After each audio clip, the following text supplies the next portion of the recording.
Gentlemen, the program will start in less than 5 minutes. Please download the program using the QR code. Please take your seats.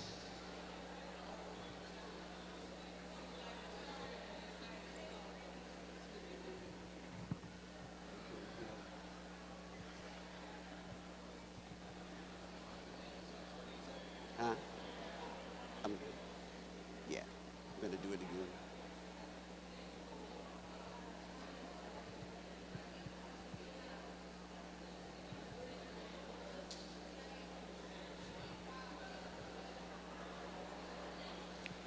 Ladies and gentlemen, the program will start in 2 minutes. Please take your seats.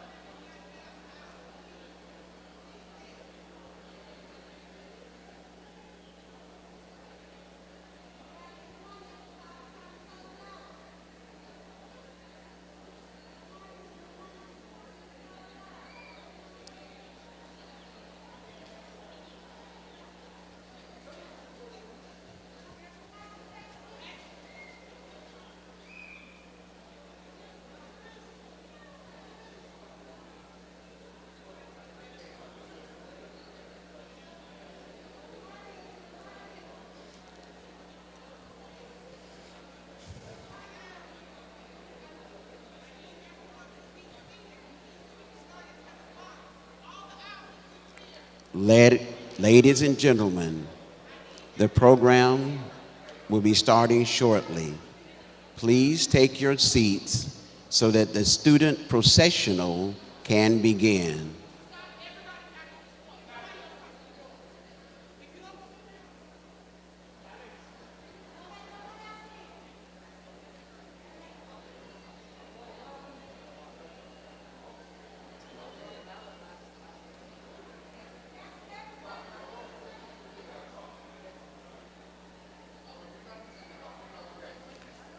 Ladies and gentlemen, please take your seats.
Copy.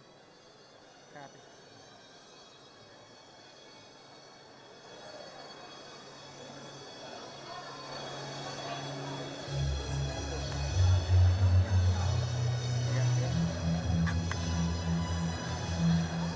Sorry about that.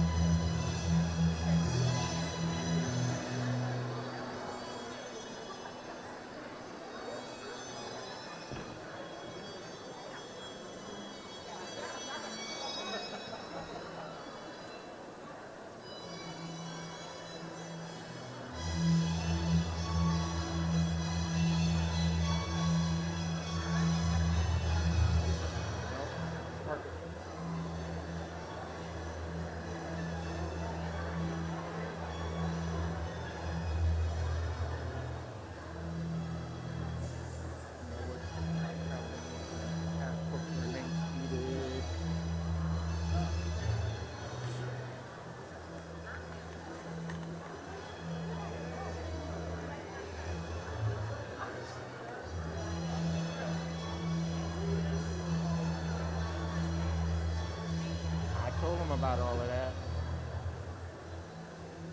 We'll charge him next year.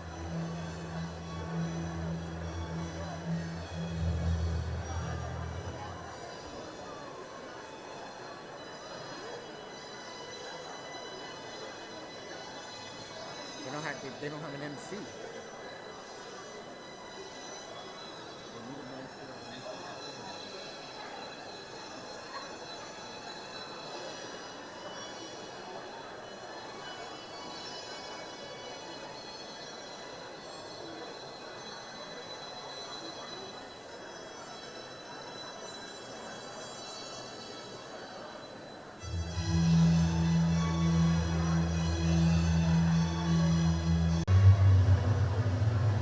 All right, here we go. All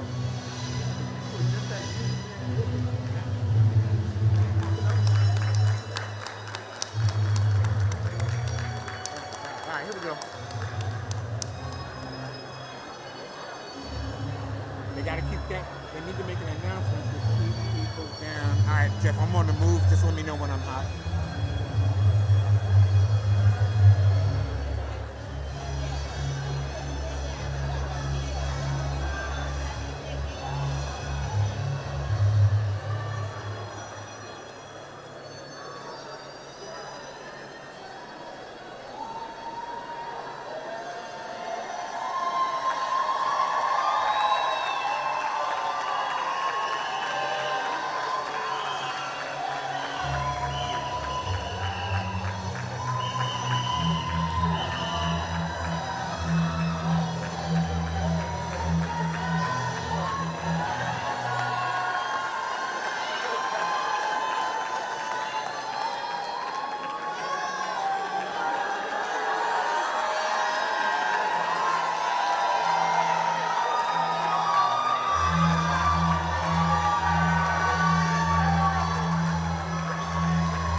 Yeah, I know that. Quit me.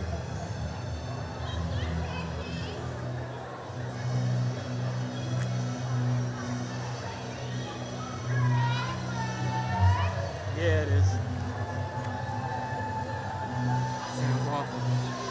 Stand by.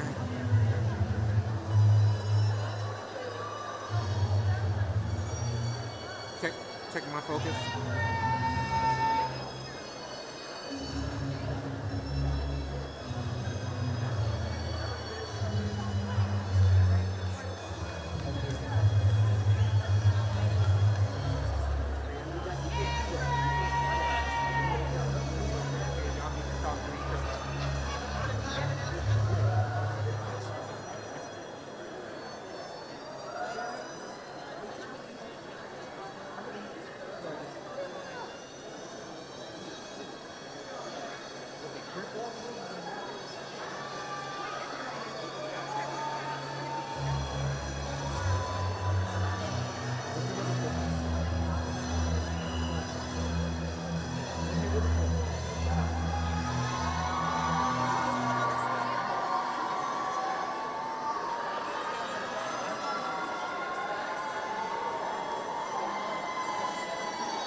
You heard me? You heard him? Copy.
Please be seated. Welcome to the 18th annual hooding ceremony for the graduating class of Florida Agricultural and Mechanical University College of Law. We will now have a meditation delivered by Mr. Marquise McMiller, a member of the 2023 spring graduating class.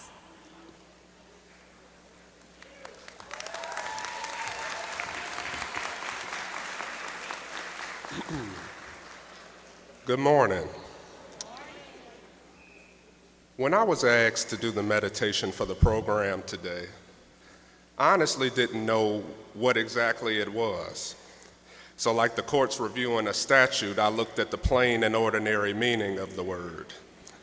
And what I found was that meditation, hear me now, is the action or practice of meditating. But more plainly speaking, meditation is a written or spoken discourse expressing considered thoughts on a particular subject. So let us have our meditation for the hooding ceremony today. Those of you that will, close your eyes and take a journey with me. How did we arrive at this moment today? Fixate your mind on your specific journey and think about the following things. All of the experiences that you had, all of the things that you encountered, all of the nights that you studied, all of the days that you stressed over legal concepts that challenged you, stress from professors that pushed you only to strengthen you. Yeah, think about all the sacrifices of time. Yeah, time from children, spouses, family, and friends, all those financial aid battles, don't you know? Yeah, but this meditation isn't just for these JDs. It's a meditation for all the mothers, fathers, sisters, brothers, husbands, wives, all of you that are gathered in this community of support today. So meditate on all the love that you have given them, the support that you provided them, money that you spent, and all of the dreams that are fulfilled in this moment here today. Maybe you're not like me, but when I think on these things, yeah, even in this dignified venue, my meditation wants to take action. Yeah, my eyes begin to well up and it gets harder to keep my seat. So whatever action your meditation brings you to, take this moment and meditate on. If your meditation is silent reflection, just keep meditating. If your meditation is fighting back tears of joy, you have my permission to release those tears and cry on. Maybe your meditation wants to jump up and shout because somehow you made it here today. Yeah, whatever action your meditation is producing, take this minute and meditate on. But as for me, yeah, when I think about these past 4 years, when I think of the stress from studying in the midnight hour to work the next day, when I think on the many times that there was more month than money and financial aid was running late, I don't know about you, but when I think of how I made it here today, it was nobody but the Lord. Yeah, and my considered thoughts become a practice of praise. Maybe it wasn't him for you, and that's okay, but my meditation forms into prayer. So if you meditate like me, let's meditate in action together. Lord, we thank you for your love, for your power that kept strengthened and provided for me and my neighbors at the same time. Thank you for our families. Thank you for our friends. Thank you for the systems of support that encouraged and motivated us along this journey. Thank you for this place called FAMU Law. Yeah, for the good times and the bad times, for it shaped our testimony and strengthened us to run this race. Thank you for our professors and administrators that guided and directed us through these unprecedented times. But now as we transition to the next stage and phases of our lives, give us what we need individually and collectively. Lord, bless us with employment. Keep us steadfast in our studies for the bar. Continue to provide for our families' welfare in our absence just a little while longer. And we thank you for all that you've done up to this day. We stand personally give you the praise, the honor, and the glory. And if your meditation is like mine, say amen, amen, and amen. Go Rattler.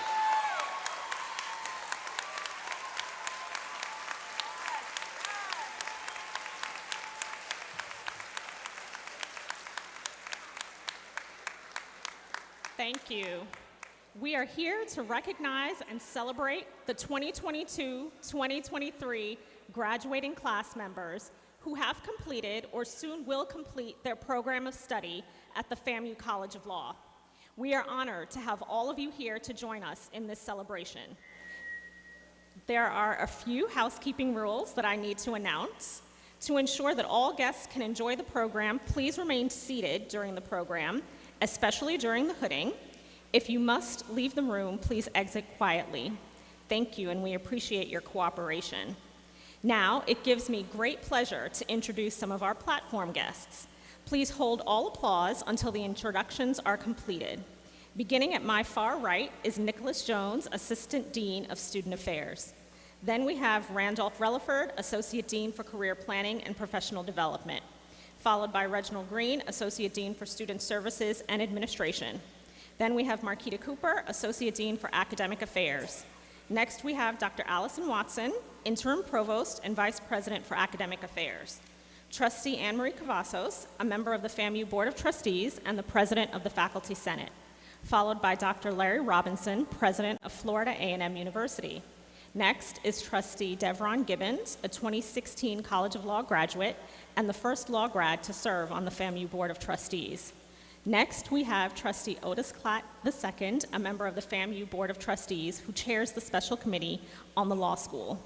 And we have our keynote speaker, the Honorable Faye Allen, a judge with the 9th Judicial Circuit. To my left are the esteemed College of Law faculty. Please welcome our platform guests and faculty.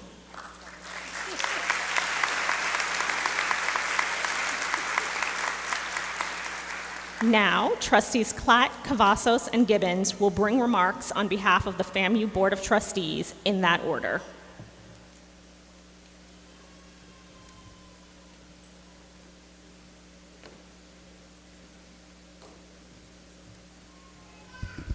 Good morning, everyone. Oh, come on. I know the dean gave the administrative stuff, and it may have lulled some of you to sleep.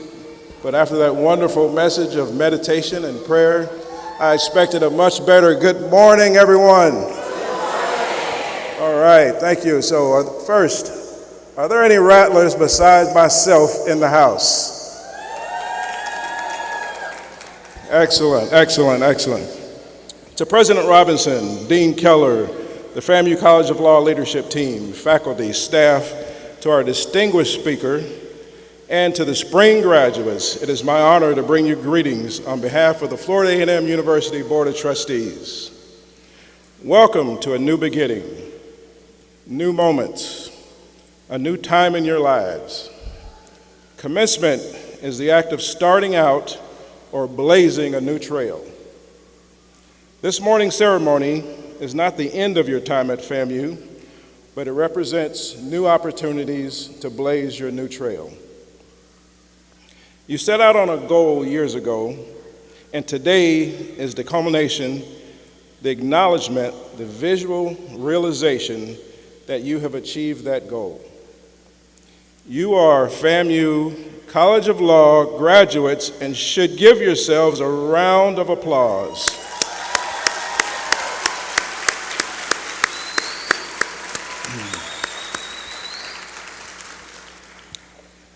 Now, graduates, please remember your support team. Those key people who helped you along the way and were there for you when you needed money, when you needed food, when you needed babysitters, when you needed someone to help you study. Let's give that group of support system a rounding applause as well.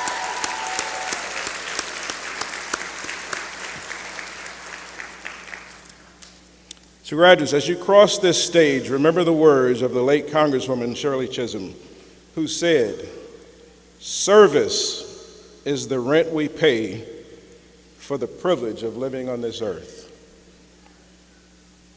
Let your lives be of service. Lift up others.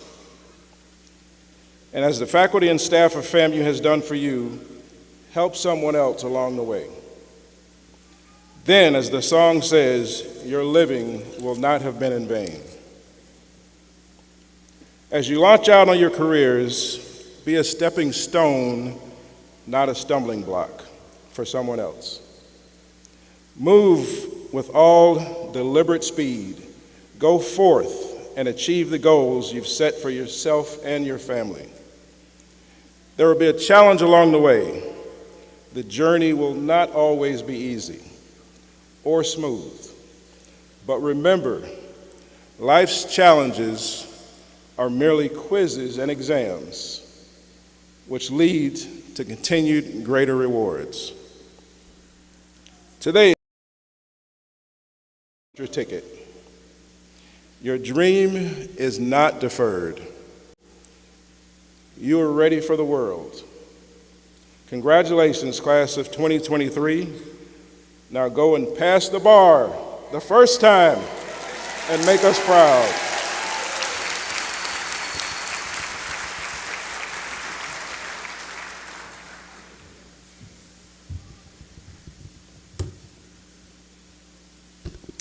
Well, good morning, everyone. Good morning, class of 2022-23. Ladies and gentlemen, good morning, and on behalf of the Board of Trustees and President of the Faculty Senate, I bring greetings to you and to our distinguished faculty, some of which are here today, and you know all the others, President Robinson, Provost Watson, Dean Keller, staff, honored guests, families, and most importantly, the esteemed law school graduates of Florida A&M College of Law 2022-23. You need to applaud yourself. It is with great pleasure and immense pride that I stand before you today as we gather to celebrate a significant milestone in your lives. This day marks the culmination of years of hard work, dedication, and unwavering commitment to the pursuit of legal knowledge. But let us not forget the support of the faculty and the sacrifices of your families and friends who have stood by you throughout this arduous journey. They have been your pillars of strength, offering unwavering support, understanding your long hours of study, and providing the encouragement you needed to persevere. Today, you share this triumph with them for their love and unwavering belief in you, because they have been the driving force behind your success. As you prepare to embark on the next chapter of your life with your Juris Doctorate degree, let us remember that you have been entrusted with a great responsibility. The law is not just a profession, it is a powerful tool for change. It is a mechanism through which we can fight for justice, defend the rights of the vulnerable, and uphold the principles that underpin a just society. We are living in a pivotal moment in history, and much has happened in our nation in the last 6 years. In a world that is often marked by division and discord, you must strive to be the voices of reason, compassion, and fairness. You must use your legal education not just for personal gain, but to bring about positive change in our communities and the world at large. Whether you choose to advocate for the marginalized, work in the public sector, or contribute to the corporate realm, let us always remember that you have the power to make a difference. Embrace the immense power you now hold as future legal practitioners, but wield it with great humility and integrity. At the end of the day, you are a public servant. And I want to leave you with a thought from Maya Angelou. If you don't know where you've come from, you don't know where you're going. I have respect for the past, but I'm a person of the moment. I am here, and I do my best to be completely centered at the place I'm at. Then I go forward to the next place. Remember this moment. Remember who you're sitting next to. In time, cherish it and celebrate it. Tomorrow, you need to start studying for the Florida bar. So celebrate today and enjoy the rest of the time. My prayer is with each and every one of you, and I'm here, we're all here, the faculty.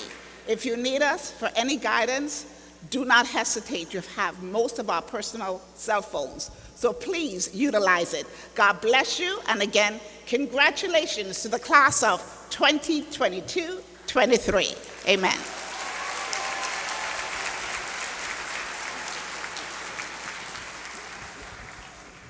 Good morning. Oh, you can do better than that. Trustee Klatt already told me you can do better than that. Good morning. I am so glad and so happy to be with you today as someone who sat in your seats and wanting to address you and is going to address you. But I will tell you, I know you're sitting there thinking about IRAC, CRAC. Dean Jones would make us do so many things we were trying to get ready for the bar, so we want to be one and done. We've thanked all the people. Mr. President, thank you for having us and having this event in the College of Law. But I just want to say to all the parents, family, and friends, and including you graduates, you have a lot to be thankful for. You have a lot to be proud of. You just graduated from the biggest, baddest, boldest law school in the nation at HBCU. Oh, you can do better than that. This is Florida Agricultural and Mechanical University College of Law. Be an organic disruptor. Have the bold audacity to believe that you can go out and open a business, help other businesses. Be bold and unapologetic. Stay the course. Don't be deterred by people who don't believe in you or those who won't back your vision. God gives you those who can't value you and your vision because guess what? It's the job of the enemy to make sure that we have a struggle. That means success will be that much sweeter. I'll leave you with two thoughts. One is the lawyer that can frame the argument the best will always win.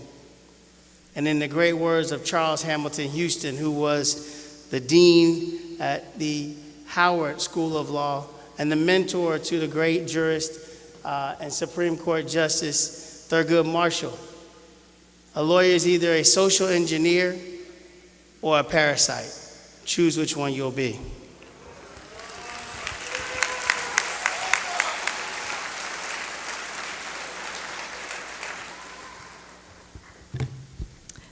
Thank you, Trustees Clack, Cavazos, and Gibbons for those remarks. Ladies and gentlemen, I now present to you Dr. Larry Robinson, the 12th president of Florida Agricultural and Mechanical University, who will now bring us greetings.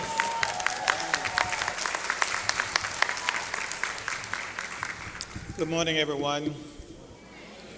And thank you, Dean Keller, for allowing me to say a few words this morning. Congratulations first to this class of 2022-2023 for all of the things that you've done to get to this point. Before I begin, I want to tell you I have to be cautious this morning because I'm speaking behind four of my bosses, and so I can't upstage them. So I'm going to dumb this down a little bit. I also want to recognize my wife, Sharon Hollowell Robinson, of 38 years, your First Lady. Sharon, would you please stand? Thank you very much.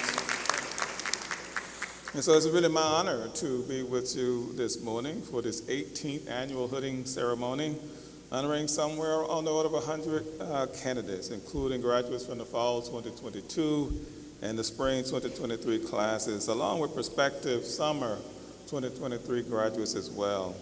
This is a significant moment in the history of Florida A&M University and this law school because you are the 21-year-old class, right? So y'all are fully grown now, right?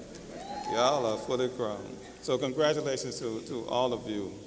But this law school class, those of you who came in 2021, you entered at a time when we're in the midst of the worst global pandemic we've had on the planet since over 100 years. Yet, we all had to pivot, along with the faculty, staff, and administrators, to remote learning and everything else that we had to do differently to continue to maintain the integrity of this program and so many others. It was tough, right? We lost loved ones, neighbors, and colleagues. We were staggered, but look at you now. Right? Congratulations, you made it through. Thank you for your perseverance. During your 3 years here at the law school, you witnessed the deaths of George Floyd, Breonna Taylor, and Dante Wright, and saw in those instances why you are so desperately needed in this society. Like me, you were inspired by the elevation of Justice Ketanji Brown Jackson to the United States Supreme Court. It showed you the depth and breadth of the American dream and that there is a place in it for all of us. You witnessed the unveiling of a plaque in Tallahassee, Florida, on the main campus, honoring the original 57 graduates of this law school. Today, you stand on their shoulders as well as 2,600 other graduates of this law school You have a lot to be proud of. The FAMU Law School legacy is rich. It claims CEOs, judges, managing partners, mayors, legislators, general counsels, civil rights leaders, and change agents in every endeavor imaginable. Today, you will join them by bringing your talents to the world that needs you so dearly. As you move from your hooding ceremony today to your next steps, remember to keep the FAMU spirit of love and charity in your hearts. Remember to proudly display that FAMU is the place where you receive your degree. And the next time somebody asks you, are there any rattlers in the house, I want everybody here to say,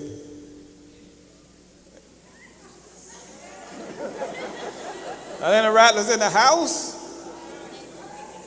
Well, that's a good start, but y'all gonna have to do better than that, right? Okay. October the 3rd, 1887. A little bit better. Now let's try it again.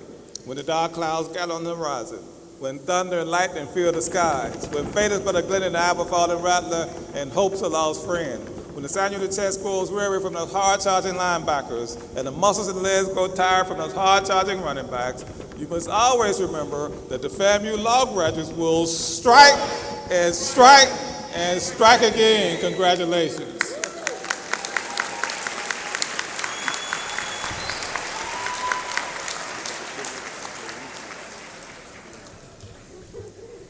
Thank you, President Robinson, for those greetings. It is now time to welcome our student speaker, Miss Amanda Hunter. Amanda Elizabeth Hunter was born and raised in Voorhees, New Jersey, graduating from Eastern Regional High School in 2012. In 2016, she received her Bachelor of Arts degree in history from Spelman College, while also studying abroad in Barcelona, Spain. She is a proud member of Zeta Phi Beta Sorority Incorporated. After graduating from college, Ms. Hunter was a legal assistant and office manager at the law offices of Robert Kenner Jr. in Stone Mountain, Georgia, and she volunteered with the Georgia Association of Black Women Attorneys. She was the youngest member in a leadership role. At the FAMU College of Law, Ms. Hunter was in the Scale program, on the Dean's List, a member of the Moot Court team, a member of the Black Law Students Association, and co-chair for the Student Bar Association's Community Service and Engagement Committee. As co-chair, she partnered with Paul C. Perkins Bar Association for a trunk or treat project for children in the community. She collaborated with the Criminal Law Society for a successful panel regarding prosecution and criminal defense, and fulfilled her gratitude initiative by creating and giving thank you cards to support staff in the school. She also organized many trips to the local food bank. When she was not engrossed in her studies or extracurricular activities, Ms. Hunter worked as the law clerk for the Honorable Faye Allen and at Seasons 52. She also interned at the Atlantic County Prosecutor's Office and the Camden County Prosecutor's Office in New Jersey during her summers.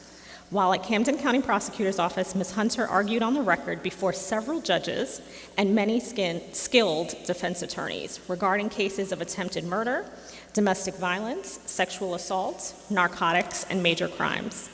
Upon graduation and passing the bar, Ms. Hunter will accept a position with the Bronx District Attorney's Office in New York as an assistant district attorney. Please welcome the 2023 Pudding Student Speaker, Amanda Hunter.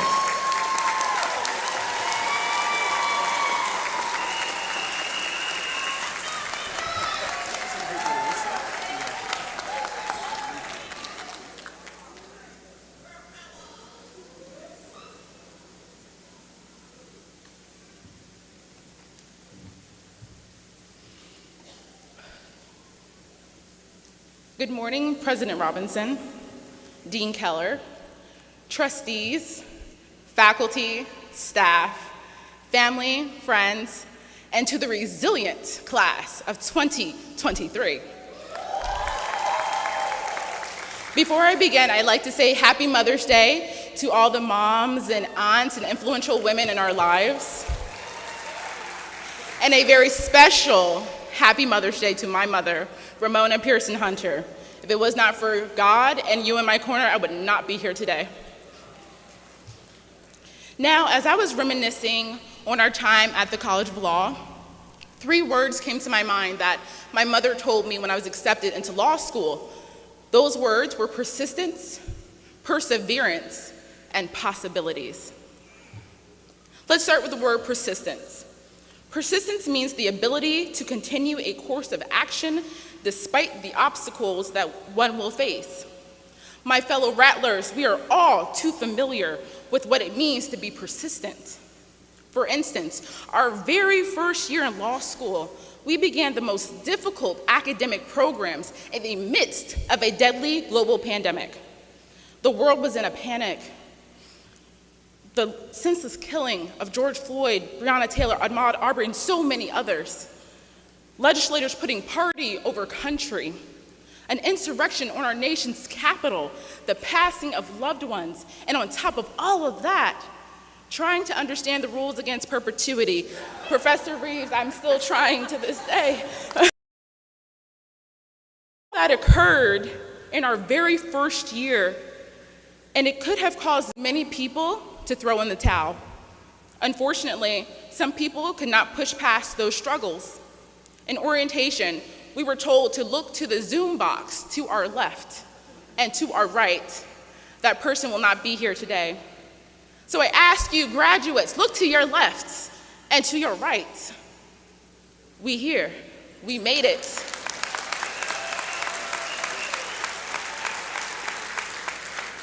Despite all the tears, negative thoughts, and significant changes in our nation's laws, we were persistent, and now we have persevered. The next word my mother told me was obviously perseverance. And it reminded me of a quote by Nelson Mandela, and it says, "It always seems impossible until it is done." We have examples of individuals who have persevered, like Justice Ketanji Brown Jackson, the first Black woman Supreme Court Justice of the United States of America. We have Vice President Kamala Harris, the first Black South Asian woman Vice President of this United States of America. Rattlers, look at us. We have persevered. We have made it to the day we have all dreamed of. We have fulfilled our ancestors' wildest dreams. Without the love and support from our friends and family, we would not be able to stand here today. So let's give them a round of applause, why don't we? Now give a round of applause for yourself and make it nice and loud. All right. We have conquered law school, and we fought this battle alongside one another. If it wasn't for rock star classmates like Tiana Loving, Destiny Hibbler, Taissa Heath, Brianna Bell, Castiana Duvernay, Brianna Davis, Torvari Williams, and Zykeria Martin, this would have been impossible without you. Also, I'd like to thank our professors who saw our potential and dared us to be great and to excel. So thank you, professors. Now, the last word my mother told me was possibilities. I love this quote by Oprah Winfrey. It says, "You are where you are in life because of what you believe is possible for yourself." Now, possibilities can go both ways. If you believe it, you can achieve it, of course.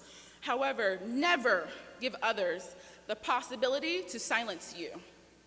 Do everything you can in your power to speak up for yourself and others, because there are people looking for every opportunity to stop you from fulfilling your destiny. Never forget, we are rattlers for justice, and it's our choice to change this world. We must galvanize and fight against hate and what is wrong, and uplift truth and justice.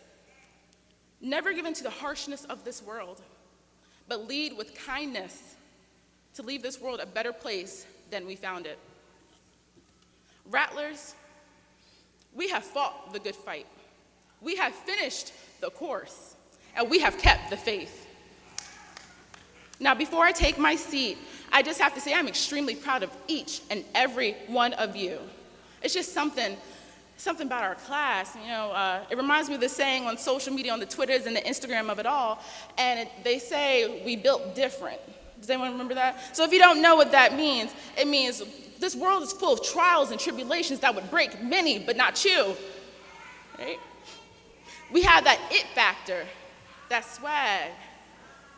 Well, class of 2023, we built different. And tell the people, don't play with it. And always remember, we have been persistent. We have persevered. And one can only imagine the possibilities that await us. Thank you.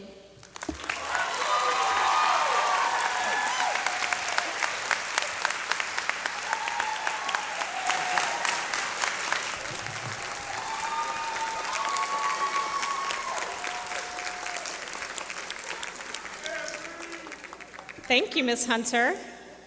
I now have the pleasure of introducing our keynote speaker. Judge Faye Allen was appointed to serve as county judge for the 9th Judicial Circuit, Orange County in 2005. She was born and raised in Quincy, Florida.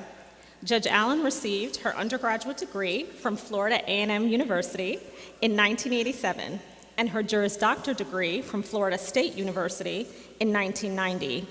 She is dedicated to enhancing the legal profession through volunteerism, mentoring, and teaching. She often volunteers as a mock trial judge with students ranging from elementary school to law school. She has served as faculty with the Florida Judicial College, Conference of County Court Judges of Florida, the Minority Skills Training Program at the Orange County Courthouse, and as adjunct professor at Florida A&M University College of Law and business law instructor at Valencia College. Judge Allen is a recipient of several notable awards, including the Hispanic Bar Association Jurist of the Year Award, the Paul C. Perkins Bar Association Jurist of the Year Award, and the James G. Glazebrook Memorial Bar Service Award presented by the Orange County Bar Association. She has presided in criminal and civil divisions of the county court. In addition to being a judge, she is a poet and author, a licensed minister, and a mother. Finally, she serves as the vice chair of the FAMU College of Law's Dean's Advisory Council. Please welcome the Honorable Faye Allen.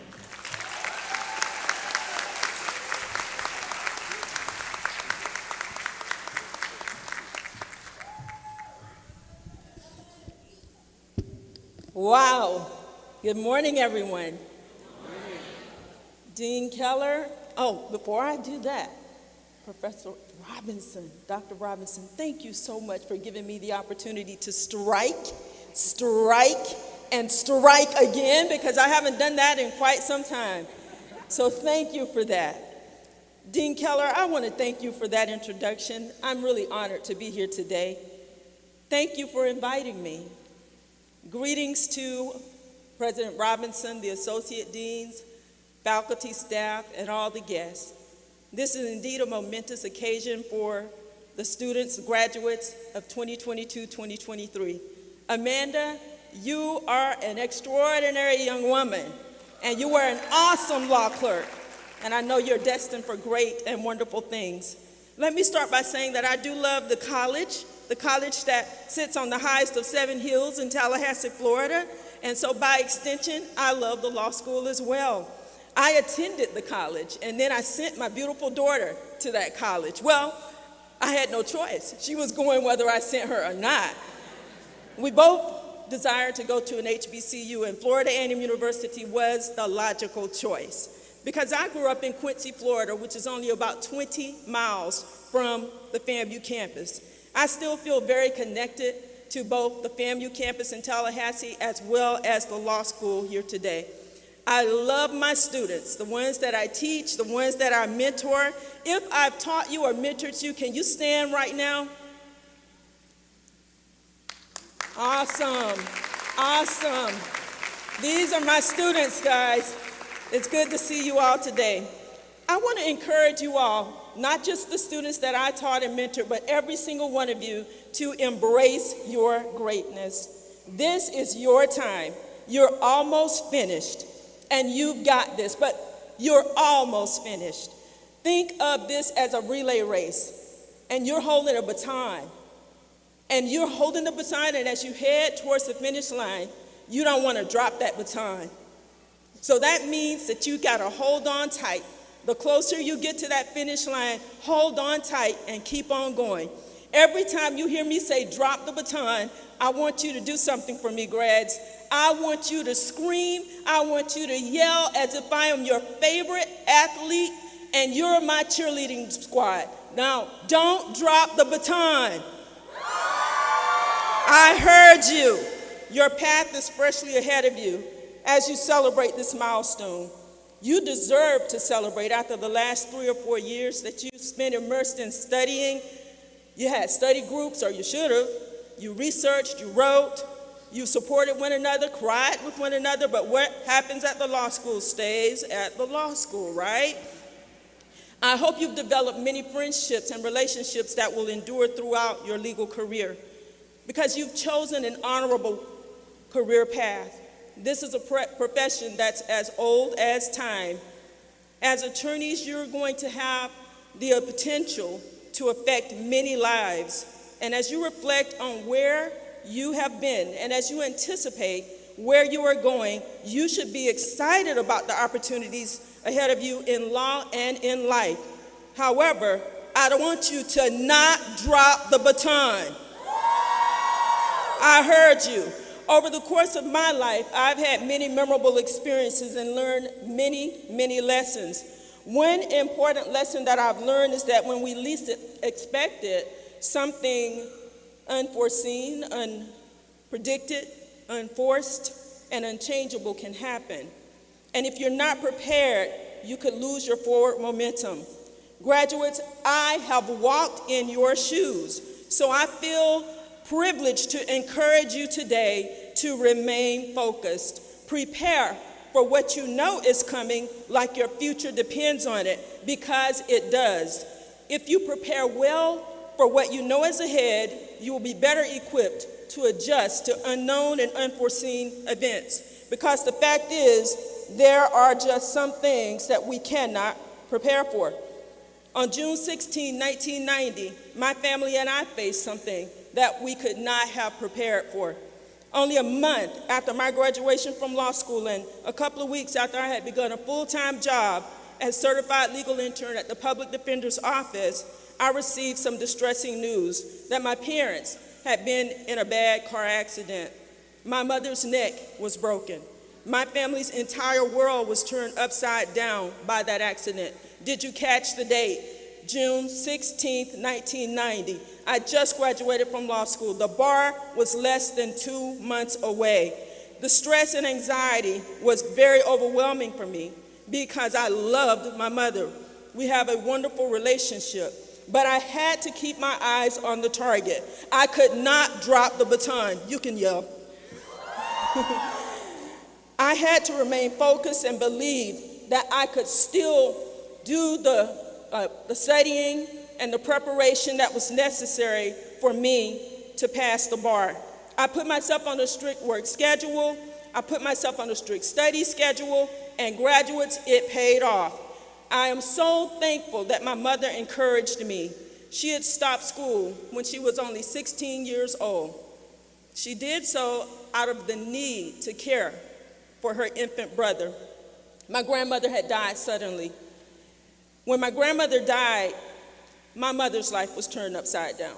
She always wanted to become a professional, but she was unable to do so because she had to stop and raise an infant brother. It would be 20 plus years before my mother would be able to join an adult evening class to get her diploma. She knew how difficult it was to refocus once you become sidetracked, and she simply did not want me to lose my momentum. I hope none of you face an unexpected hardship like what I did, so I'm encouraging you to prepare for that bar exam, make it your #1 priority, Organize your thoughts. Take as many practice exams as you can. You should have a set routine like I did for the next 8 to 10 weeks.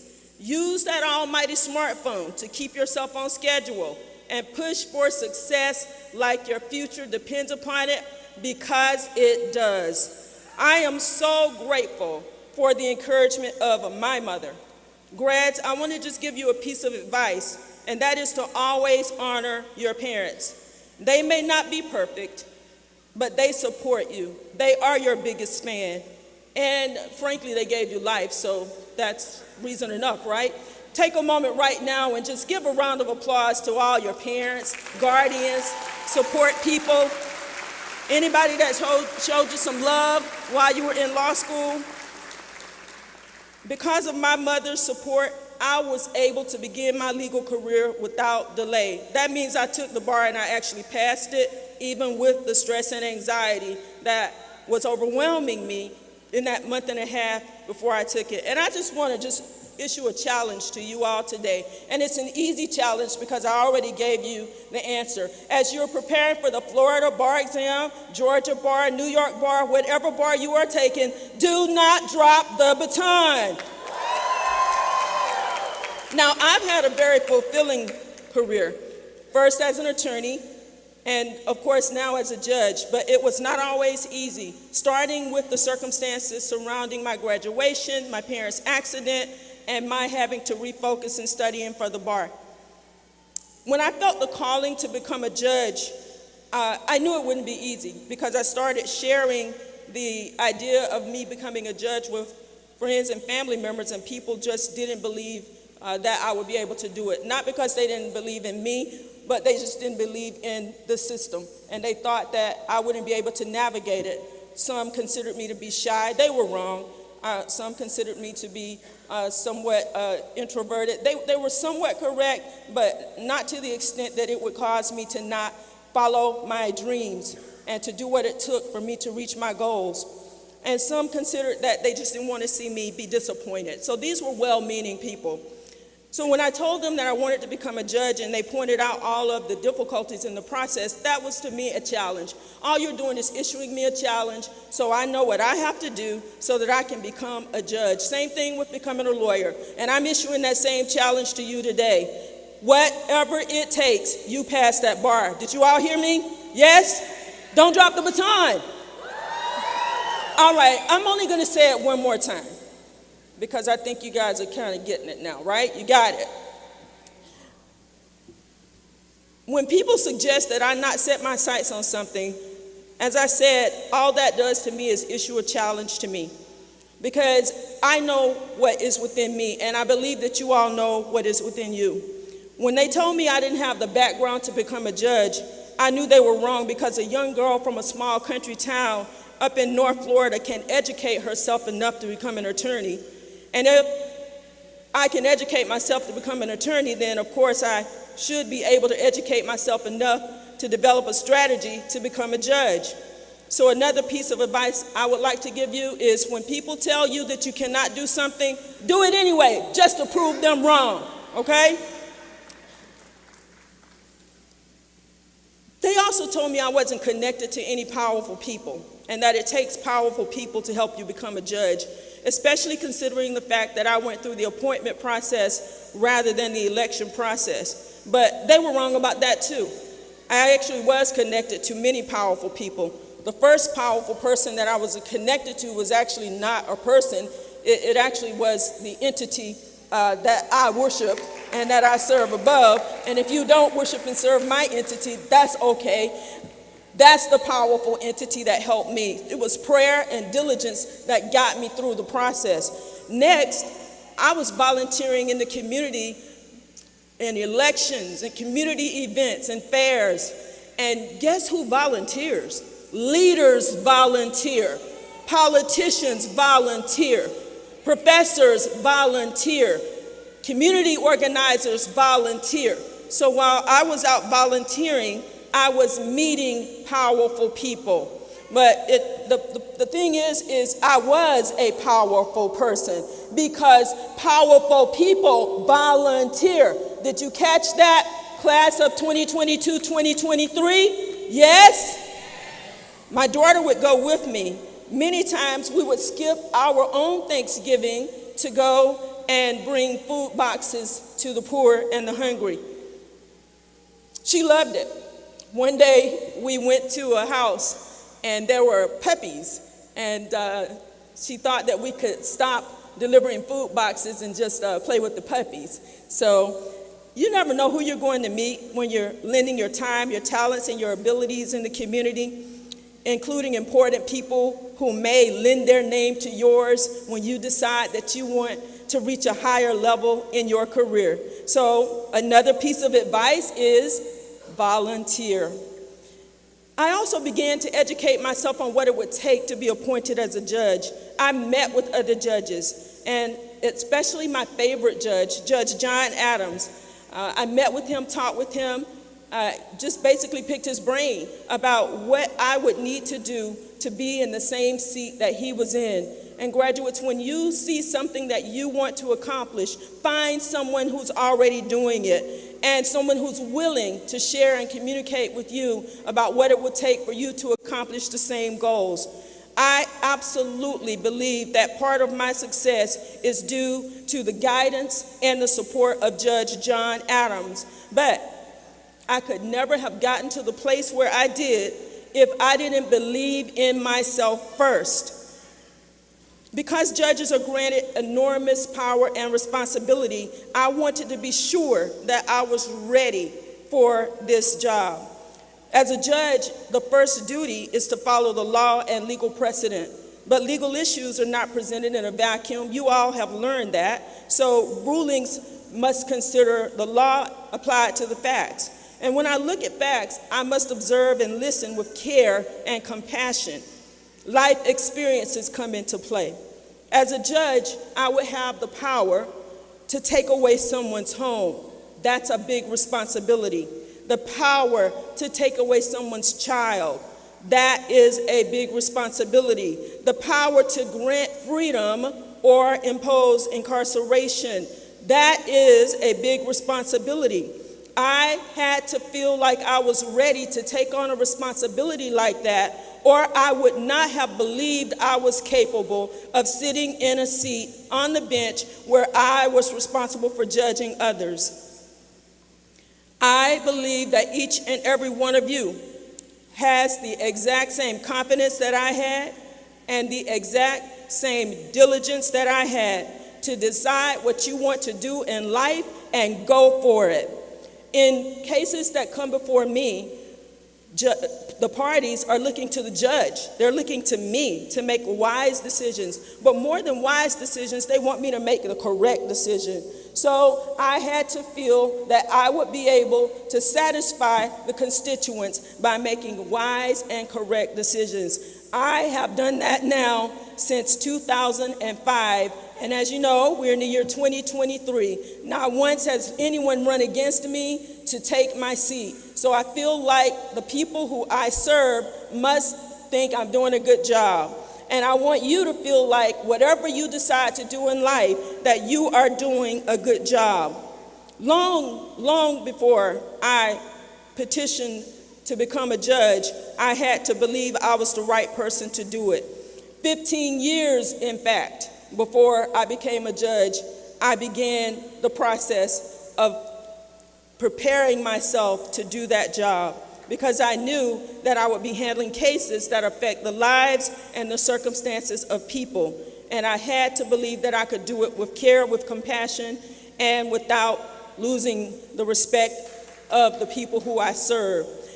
As you prepare to enter into this honored profession, I want to repeat something I said earlier, and that is that you should embrace the greatness within you. No person can claim success without recognizing those whose shoulders that we all stand upon. But for just this one moment in time, I want you to just lift yourself up. I want you to applaud yourself. You are all law graduates. That means that you have done an awesome and a wonderful thing. Yes, go ahead and applaud yourself.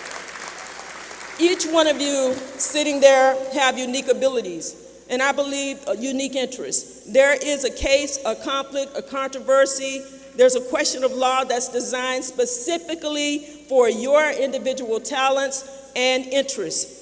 To embrace your greatness, you must endorse or confirm your voice in the things that you are interested in. By endorsing your voice, I mean that you must acknowledge that you have something important to say. You can't say it as a lawyer unless you pass the bar. So it's your destiny, I believe, that the voice you've discovered as law students today will be applied in cases and outcomes tomorrow. For me, endorsing my voice came at a very young age, and yours may have already come to you as well. I was actually still in the early years of secondary school when I realized that I could actually stand up for someone other than myself, and things would happen. I actually stood up for a child. He was disabled, and no one would allow him to play in sports. After advocating for him, and the coach agreeing that he would be allowed to participate in sports, I was so happy for that kid. And I began to transform from a person who sat in the corner and who observed to someone who spoke out about the things that I believed in. And when I spoke out for a child who could not play in sports, I actually changed the world.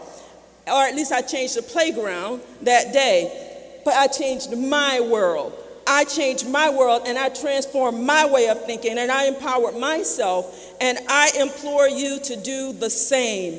Find out what you are passionate about. If it's helping other people, then be a person who helps someone else, not a lawyer who helps someone else, a person who helps someone else. And if you're a person who helps someone else, then you're going to be a lawyer who helps someone else. Then you can become a judge who helps someone else, or a senator who helps someone else. Just believe that your voice matters. Law graduates of 2023, you've already begun to embrace your greatness, and you did it by choosing to become an attorney. By becoming an attorney, you have elevated your voice to another level. When you pass that bar, you're going to do some awesome things.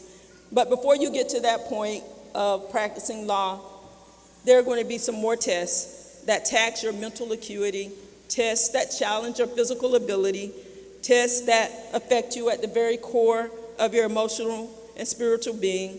And you might feel like you want to quit, but I encourage you, don't quit. Don't quit. The finish line is just around the corner. The most important test is being great when you need to be. As an attorney, Justice Thurgood Marshall is a good example of the greatness that we should all aspire to. He needed to be great during a very specific time in our history, and that was the Civil Rights era. He became a visible and a forceful voice for the NAACP, and he spoke for accused persons and falsely accused persons. He fought many uphill battles, but he was committed to speak for people and for causes that were bigger than himself. He found his passion and he followed it. I implore each of you to find your passion in the law and follow it. And in doing so, you can become a hero. Graduates, just like with Thurgood Marshall, there are always going to be battles for you to fight. When you stand up for what is right, you will be a great hero, whether anyone else recognizes you as such or not.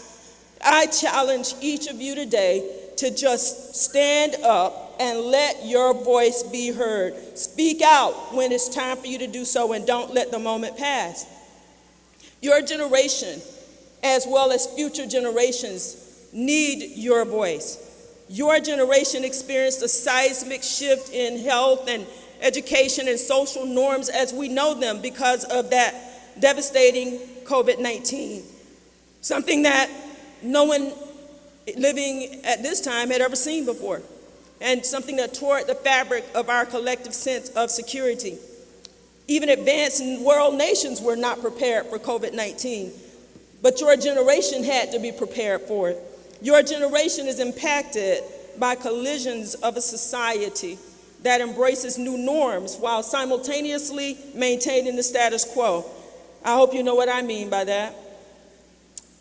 It's moving forward, yet reverting back to old and discarded ways. Your generation has borne the impact to your private lives and your psychological health by the ubiquity of the internet and social media. And don't get me wrong, I have an Instagram account that I hardly ever post anything on, but I have one. But no one is giving you the tools as to how to maintain your social and your emotional health with the use of the internet and social media. So you have to figure it out yourself. Your generation has a front row seat in real time to the use of artificial intelligence. It's growing by leaps and bounds, and yet even some creators of AI are sounding warning bells if this technology is not properly regulated. And I just read a few weeks ago that there's a company that's demoed an artificial intelligence to draft lawsuits. Is your job in jeopardy? I think not, because there's no computer on the face of this earth that can be a better lawyer than the graduates of Florida A&M University College of Law 2022 and 2023. And when someone tells you, I don't want to pay you the money that it takes because I can go and have my lawsuit drafted by a computer, you tell them that, okay? Your generation is in an awkward position because you are destined for successful careers, yet you may deal with this dynamic of graduating from college and law school and making money but still living at home with your parents, which is okay. I'm not knocking it, it's okay. But it's kind of weird because of the fact that you are successful. You're experiencing a time where there's much abundance, but there's also much uncertainty. And law grads of 2023, you're coming of professional age in a time of great societal unrest and discord. And it reminds me of the civil unrest of the 1960s when Thurgood Marshall made his mark. These are real life impacts from complex problems. When legal issues arise, somebody is going to need a lawyer. You've been educated, and after you pass the bar in July, I hope you believe that you will be ready to take on their cases. Whether it be, yes, that's right, be confident about that. Whether it be the upcoming bar exam or something else in your career path or just life in general, the field of competition is expanding. It's expanding when you leave the classrooms of Florida A&M University College of Law behind, because you are going to be competing with law schools all over the state and law students all over the nation when you take that bar. That means the odds are going to be heightened.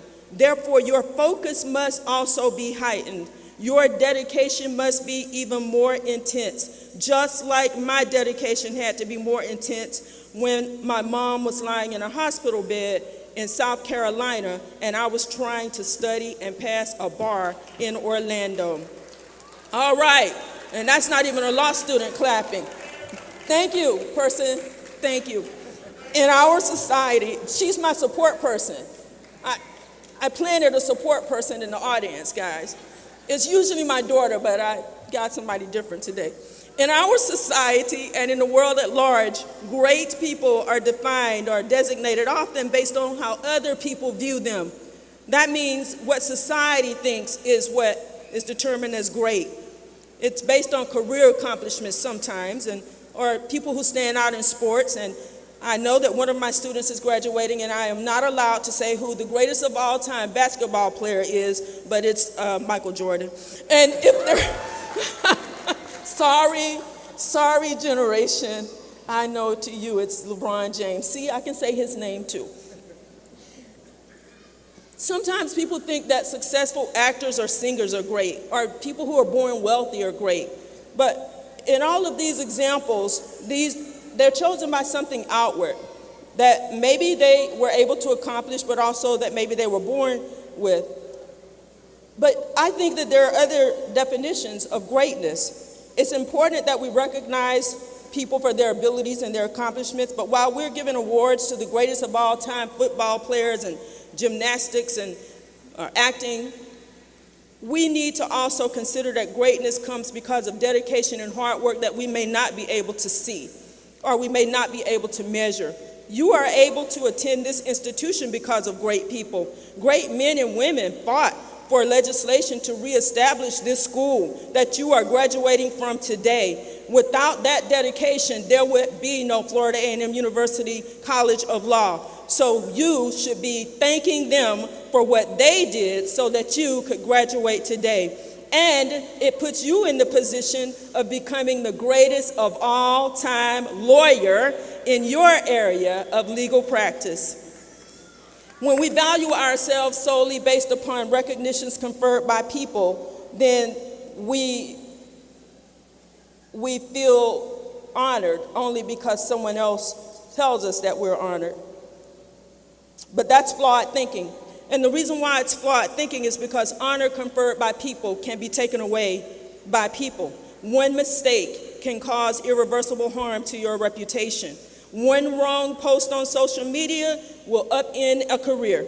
And let me digress here just to give you one more piece of advice that you are already aware of. Watch what you post online from here forward. Take the time to assess, and you can go backwards too and delete some posts. You know that, right? Take the time to assess and reflect if your post is educational and enlightening, or if it's inflammatory or unhelpful to you or others, or if you wouldn't want a client to see it. If it's the latter, I hope you don't post it or you take it down. I know each of you has your own individual style, but accept right now that part of your brand must be your professional standing as a law graduate today and as an attorney or a professor or even as a judge in the future. Federal judges don't have posts on the internet that someone could look at and deem as offensive. I do encourage you today to embrace your greatness. Embrace it in yourself, not because of an award that someone may give you or a recognition. Embrace it in yourself because of your strength, your generosity, your fearlessness, your hard work. You're sitting here today because you worked hard. You're sitting here today because you focused. Something inspired you to come to law school. And I believe you've already found a place to nurture your greatness. You're going to have a lot of opportunities in life to confront inequities. It may be as close as your inner circle, and certainly you're going to find some inequities throughout the world. But don't wait. Don't wait for someone else to act. Don't wait for someone else to speak. Don't wait for someone else's consent. No one ever needs to give you permission to do the right thing or say the right thing. One last thing I want to tell you about is elevating your voice. When you embrace your greatness, you also have to sometimes elevate your voice. By that, I don't mean speak with more volume, but speak with greater authority. You speak with authority by educating yourself. Educate yourself so that what you say resonates with listeners. Study and research the issues and be ready to defend your position in law and in life. Greater education will equate to greater impact, and greater impact means there's a greater opportunity to affect change. As law students, you are change artists. You can change the law, but you can't change it just by saying it. You have to go in court and argue and convince a judge, yes, convince a judge to find that law unconstitutional. You've taken the classes, but before taking any of these classes in law school, it's unlikely that you would have been able to speak persuasively about them. You learn how to write like a lawyer, and you do that for a reason. This method is proven to persuade the courts. These subjects are taught so that you can persuade people like me to your side. As attorneys, you're going to need to embrace knowledge to elevate your voice. You're going to need to come before the judge, and you're going to need to be able to cite to case law. And you're also going to be following the oath that you swear when you are sworn into a bar, particularly the Florida bar, to act with reasonable diligence in representing your clients. When you represent your client, you must use knowledge to represent them effectively. You cannot go into court on just what you learned in law school because the law is ever-changing. It is not static. You must constantly seek knowledge. Supreme Court Justice Joseph Story wrote in 1829 that the law is a jealous mistress and requires a long and constant courtship. That means to advocate successfully for your clients in court, attorneys must continuously research and study changes in the law. Because as lawyers, you have broad reach and influence. Every attorney speaks for other people, whether it be as a litigator or corporate lawyer, whether it be as an appellate counsel, a public defender, or a state attorney. Attorneys substitute their voices for the voices of their clients. As a judge, when attorneys come before me and I can tell that they're knowledgeable and prepared, it causes me to listen. And when they're confident in their case law, I listen to them. When they're confirmed in their convictions and they seem to believe in the position that they're expounding, then it's instinctive for me to at least want to rule in their favor, even if I ultimately do not do so. Lawyers who make educated and inspired arguments can then inspire judges. You can inspire juries. Those who believe in their position, whether lawyers or not, can influence peers and can influence the public. Yes, you must be aware of people who don't believe in your abilities. You must be aware of people who feel like issues or causes are too great for you or they're too difficult for them to understand. But those people don't know you, do they? They don't know your accomplishments. They don't know your power, and they don't know your greatness. Do not allow, class of 2022-2023, do not allow people to ascribe their own views and thoughts to the tiny glimpses that they have from your life. They don't know you like you know you. When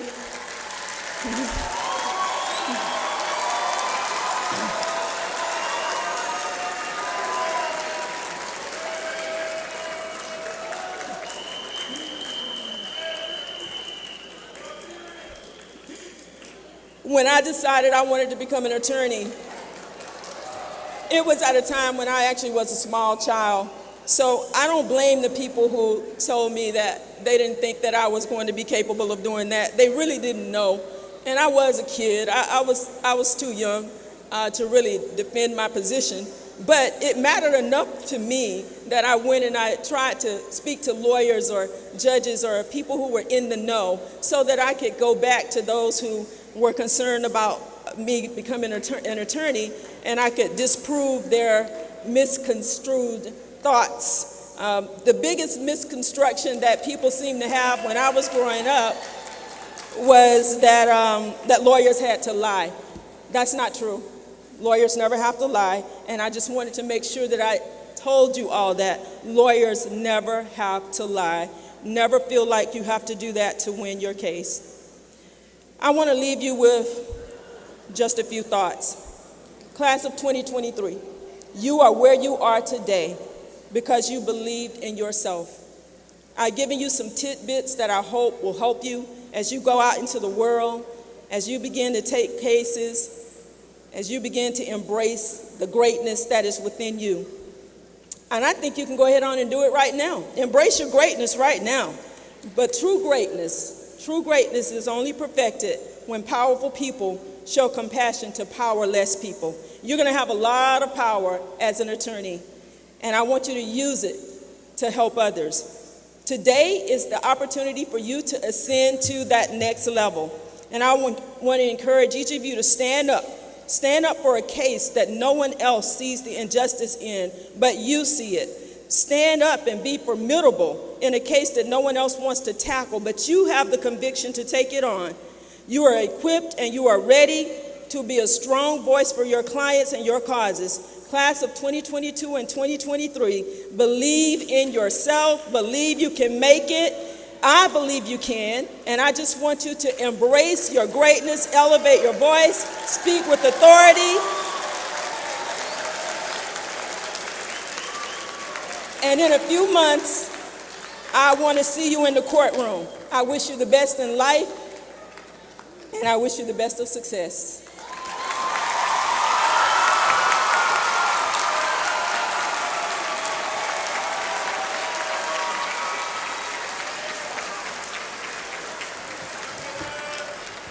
Judge Allen, please join me back at the podium for a presentation.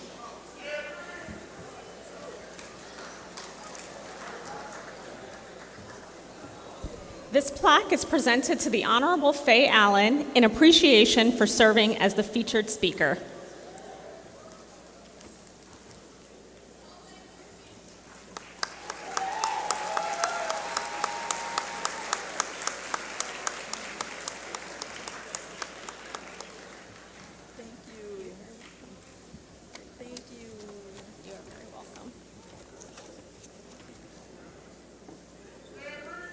The preparation for this day began years ago. I want to take this opportunity to recognize those individuals who have taught, advised, counseled, or otherwise worked with our graduates throughout the past 3 or 4 years. I'd like to have these individuals stand when recognized and remain standing. First, I'd like all faculty to stand and be recognized. Faculty.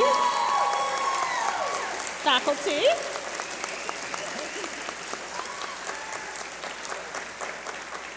Thank you. You may be seated. Now I'd like all staff to stand and be recognized.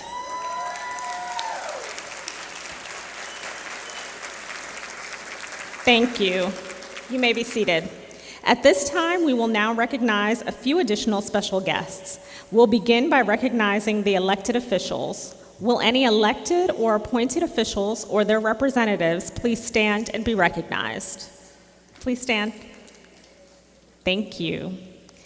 Will all judges and justices please stand and be recognized? That includes you, Judge Allen. Thank you. Will all FAMU College of Law alumni please stand and be recognized? FAMU College of Law alums. There we go. Thank you. Thank you for attending. Will all Dean's Advisory Council members please stand and be recognized? Thank you for attending. Now, I am pleased to recognize a student who has continuously excelled academically at the College of Law. Mr. Gregory Marlowe is the 2023 valedictorian. On behalf of the faculty, students, and administration of Florida Agricultural and Mechanical University and the College of Law, I want to recognize Mr. Marlowe for his outstanding academic achievements. Please join me on stage, Mr. Marlowe, to receive this recognition award, which we hope you will display prominently. Congratulations.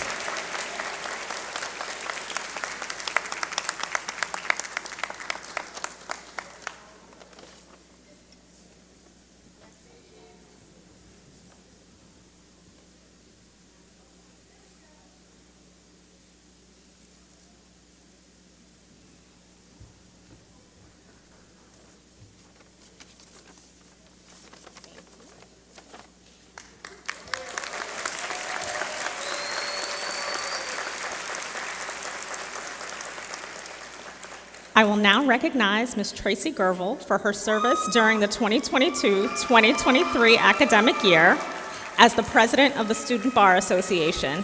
Thank you so much for your dedicated service, Ms. Gervil. Please join me on stage to receive a special presentation.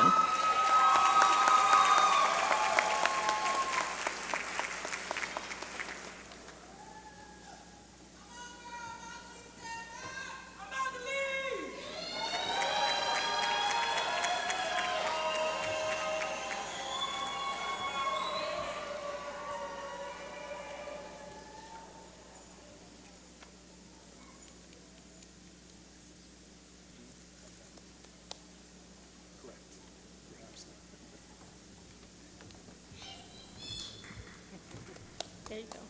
That's yours. For you. You're very welcome.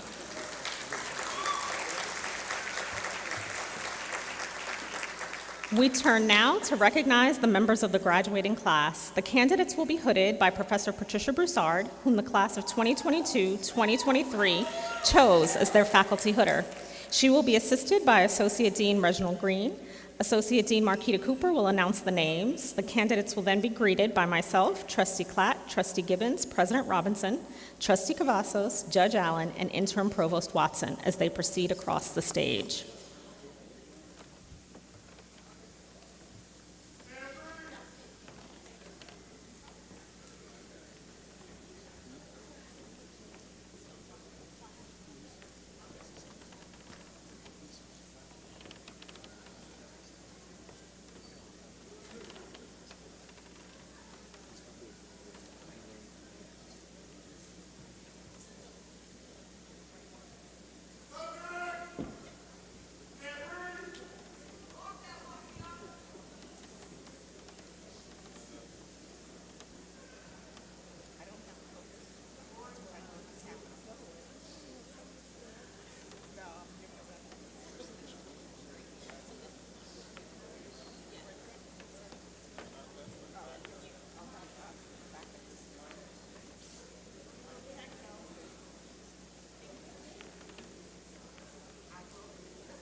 There we go.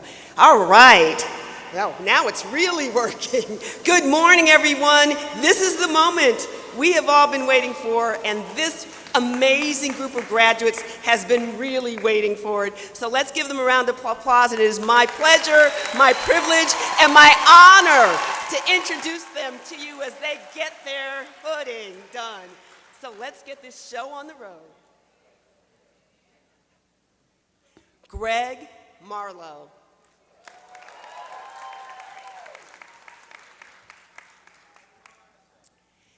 Daniel Anderson.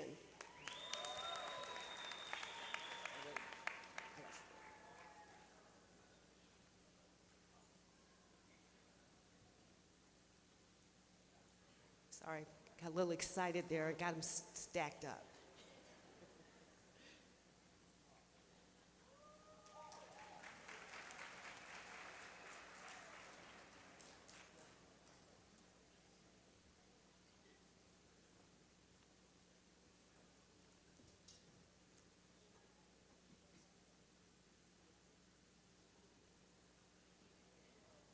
Patrick Isidore.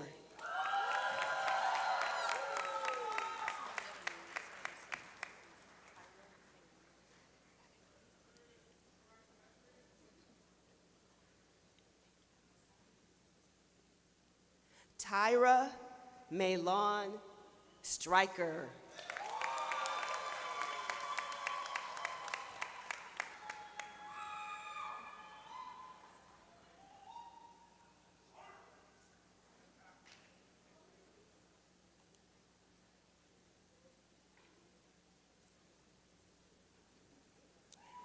Castiana Florice Duvernay.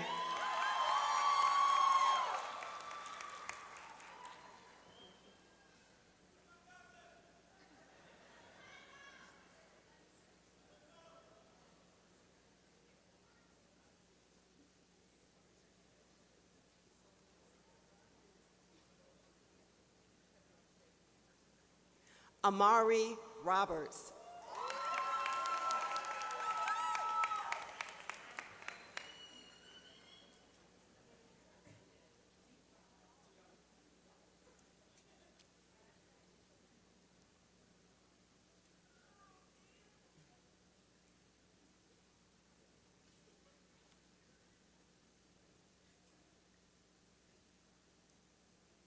Tiana Dominique Loving.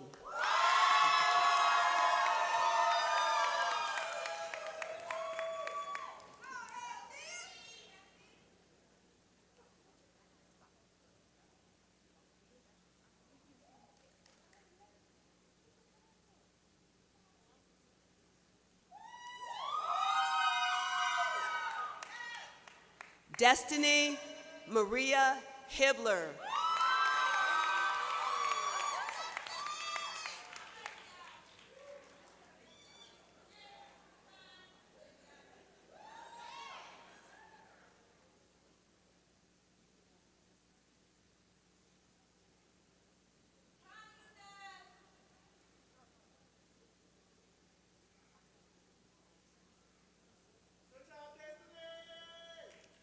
William J. Womble.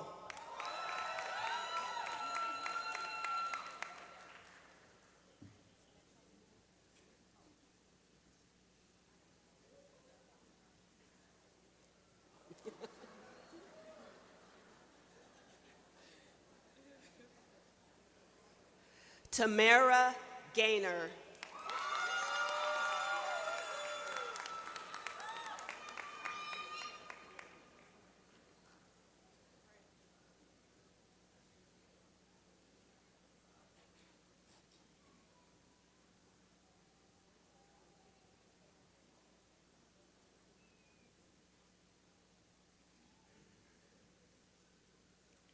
Brianna Emily Joy Bell.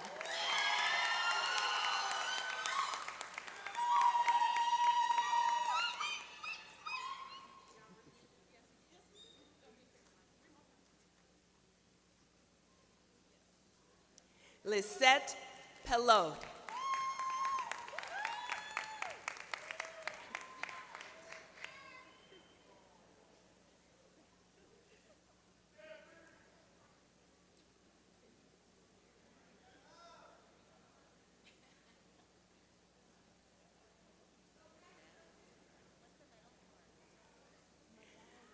Jair Jackson Hawkins.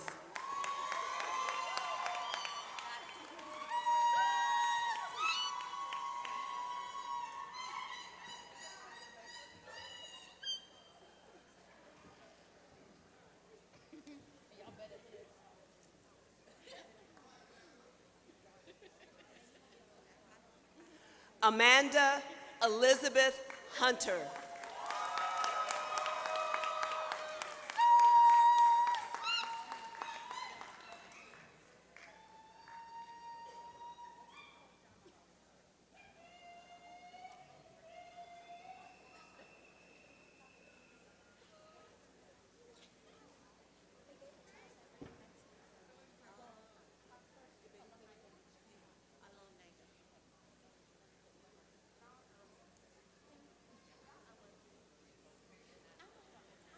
Thaisa Heath.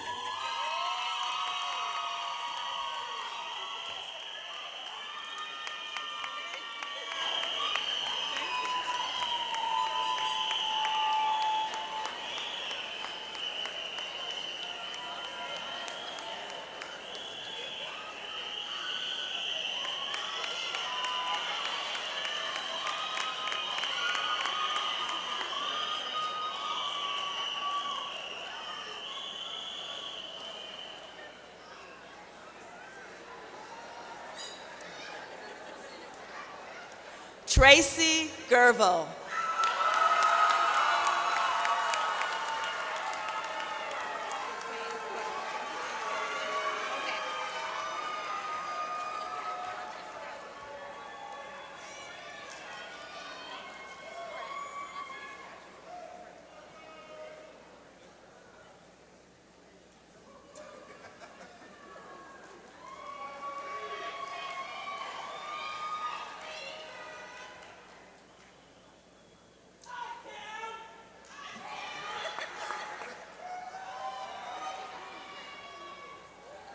Andrea Small.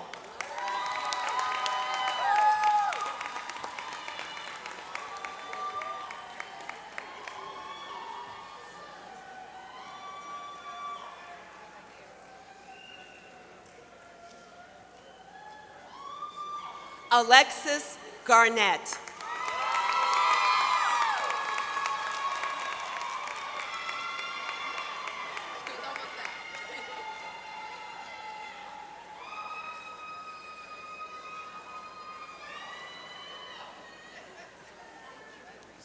Alejandra Esquivel.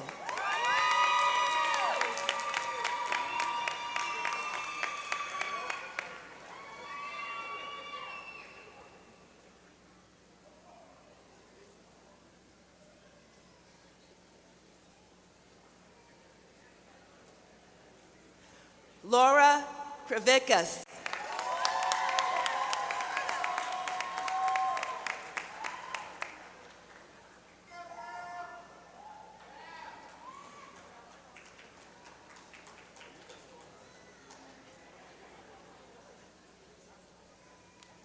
Amira Adriana Sheikh Khalil.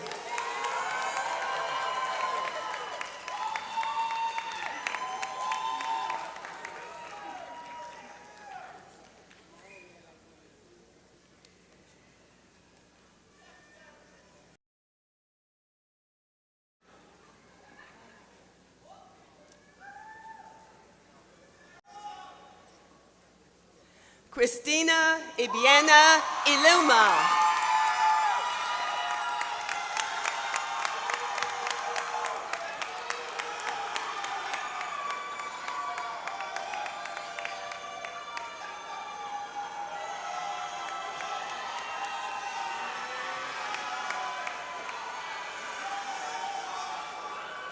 Jonathan Tyler Summy.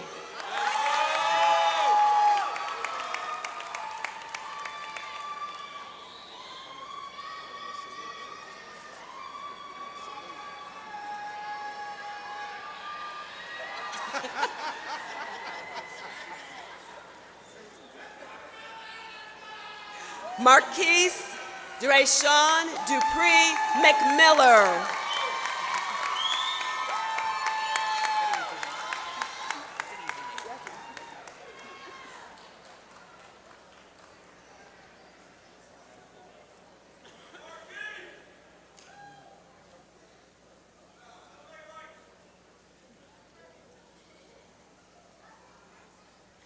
Lucas James Lee.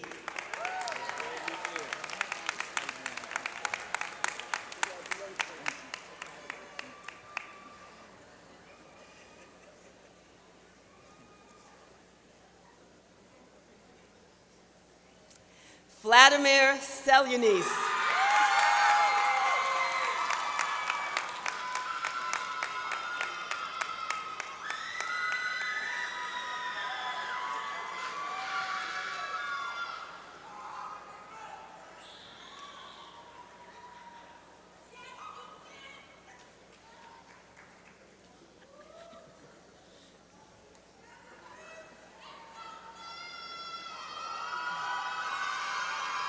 Taylor Noel Brandt.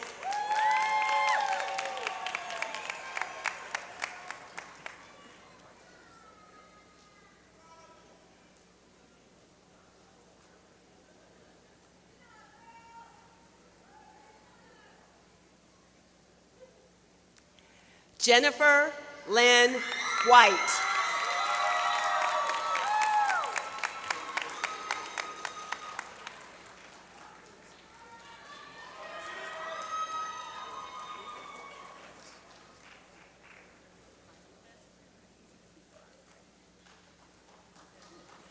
David Levis Mackey.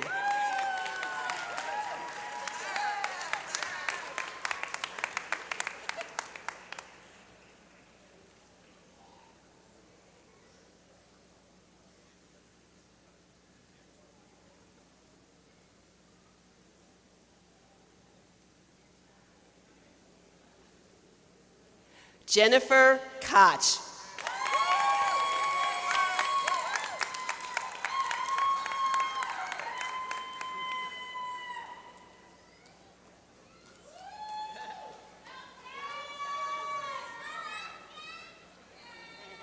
Matthew Ryan Wykes.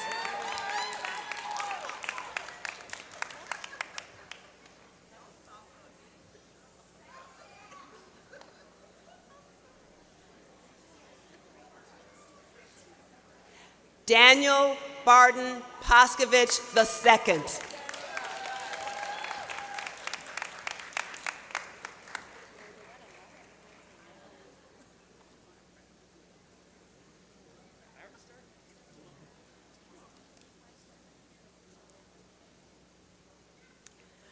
Ryan Furman.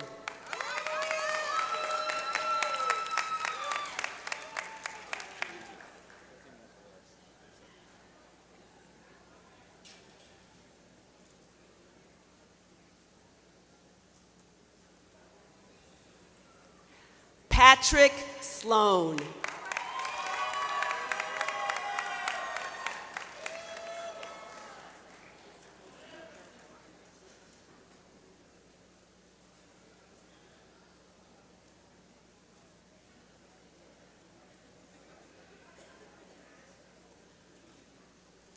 Zachary Miller.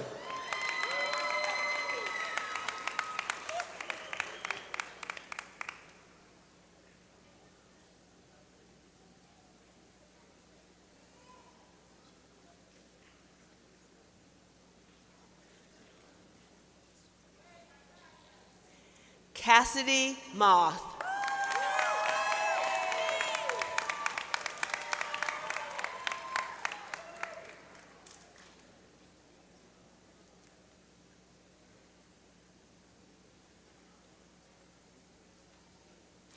Amanda Avila.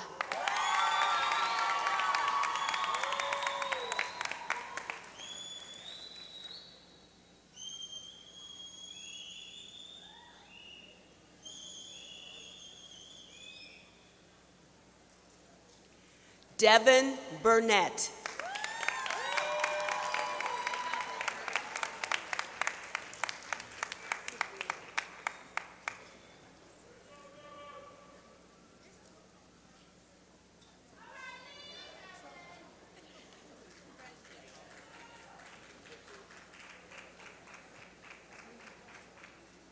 Michelle Elizabeth Dubon.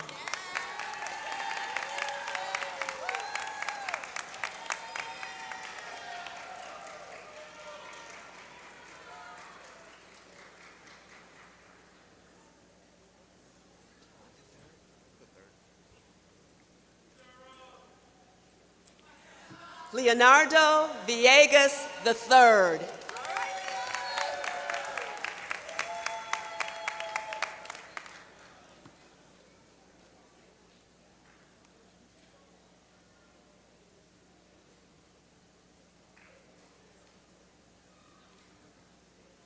Yusuf Khwaja.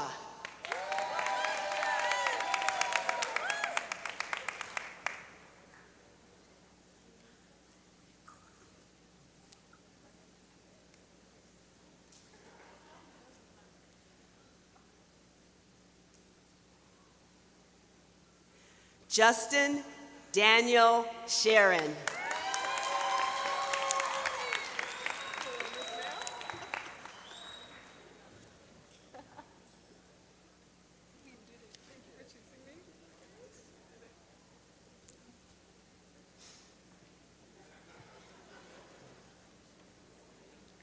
Maria Fernanda Valladares.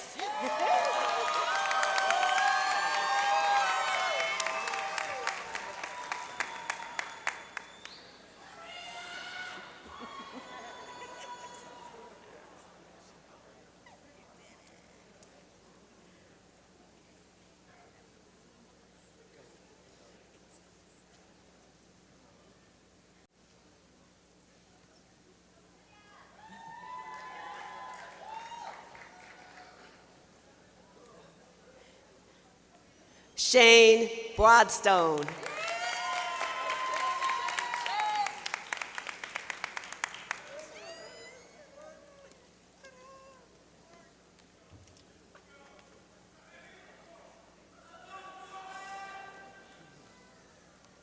Frank Maurice Alston.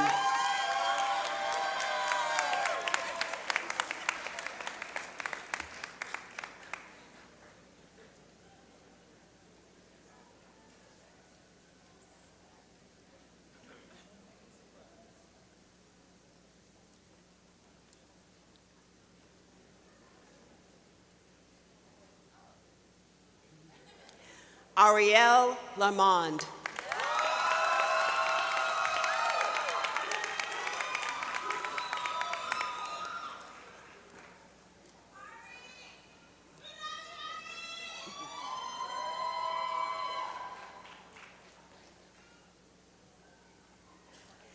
Sophie Joy Barrett.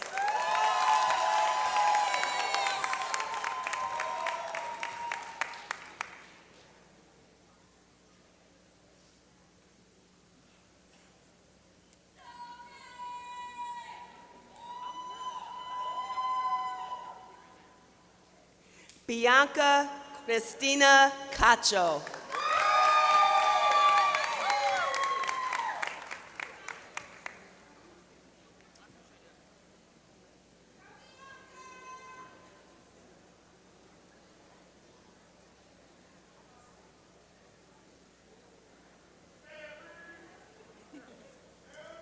Irina S. Ewing.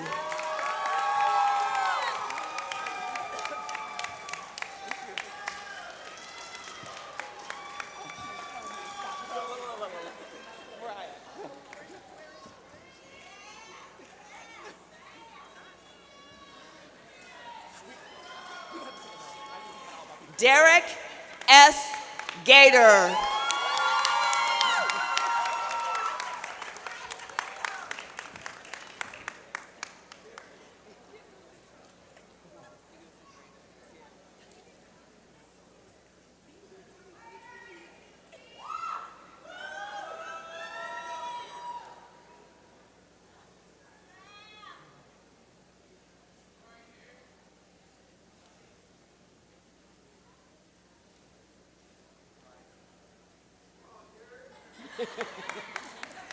Quintera Shantae Sherman.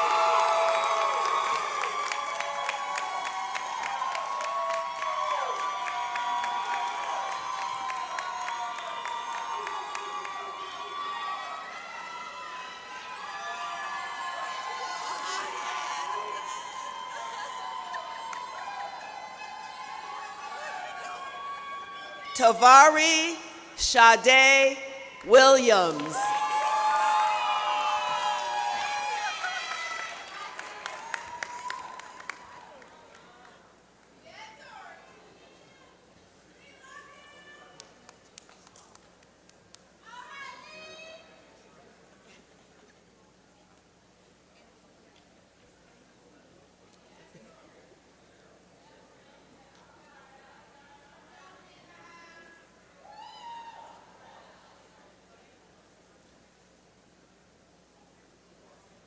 Aaliyah Leroy Robinson.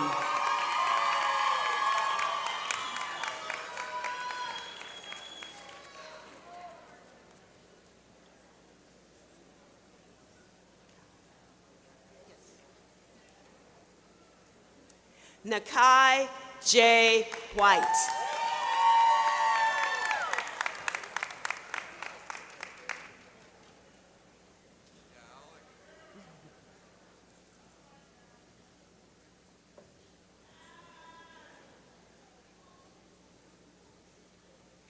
Alec Rose.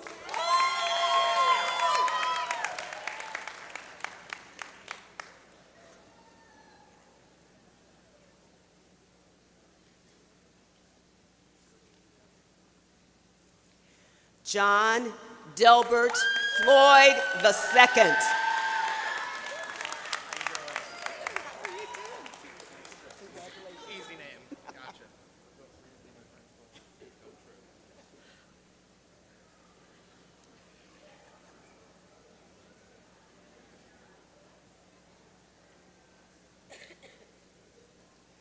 Seth William Thomas.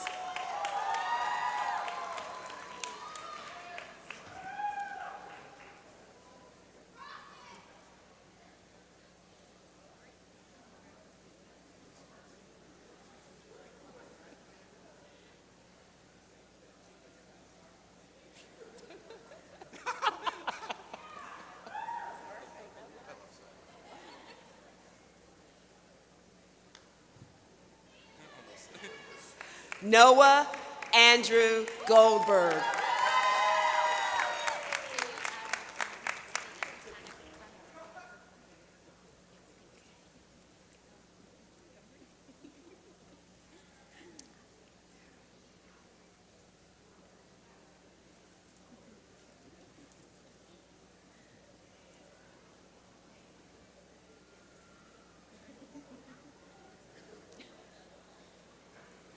Anna Christina Cook McQueen.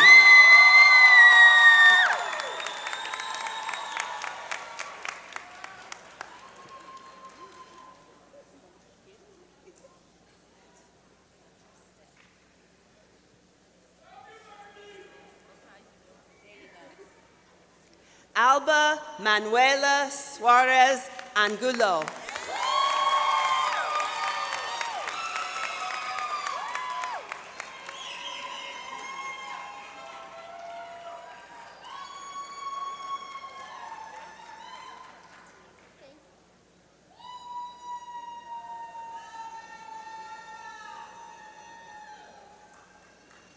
Merjan Karim.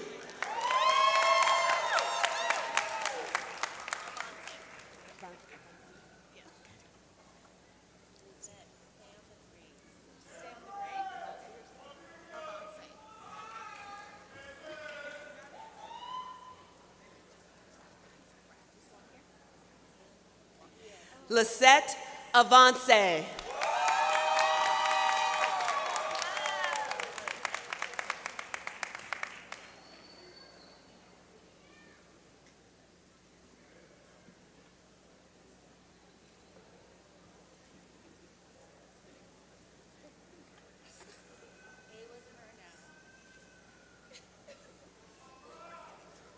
Stephanie Bohigas.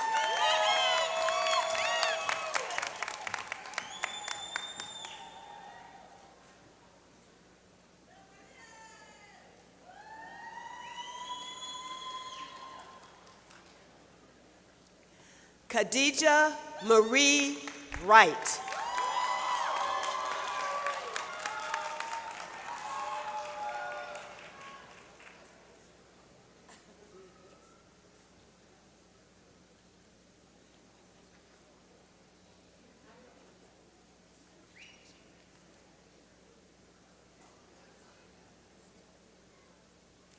Rebecca Burton.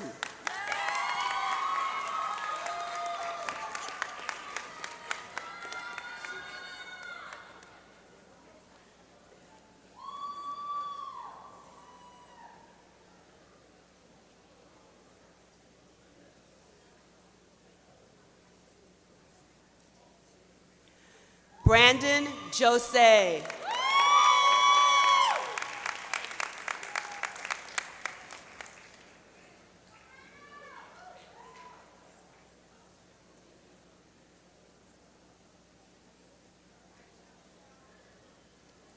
John Schneider.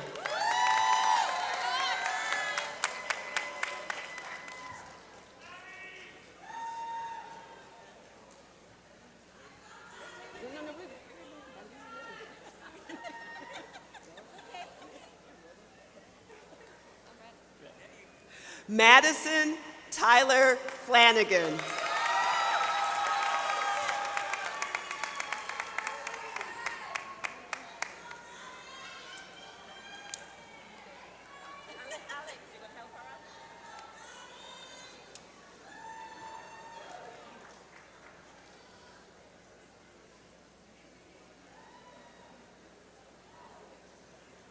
Kelly McGill.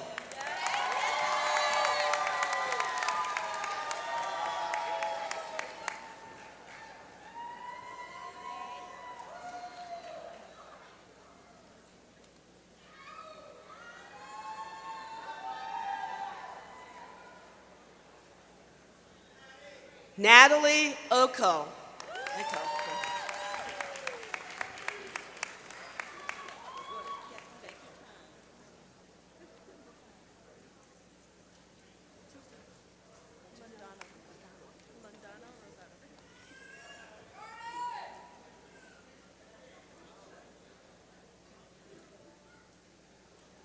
Nicole Londano Rosado.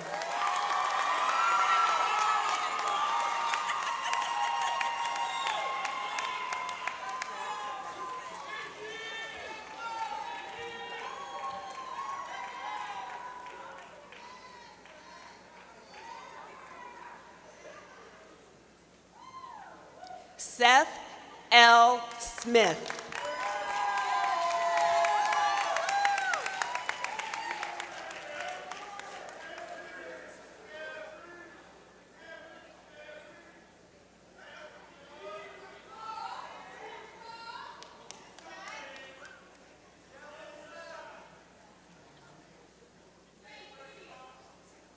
Ambry Barnes.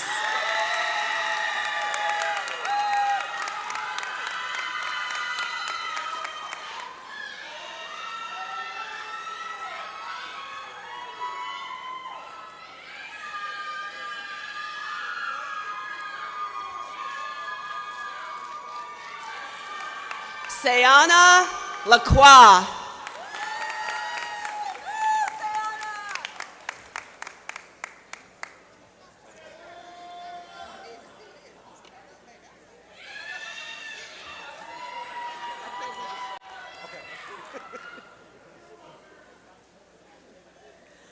Corey Tyree Carter.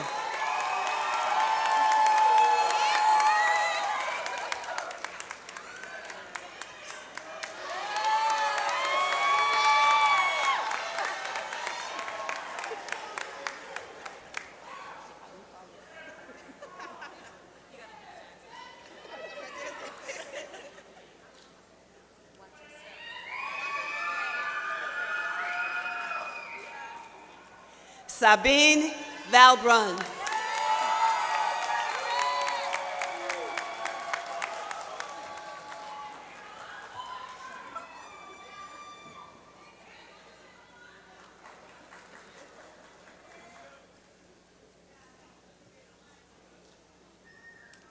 Tamila Monique Mompoint.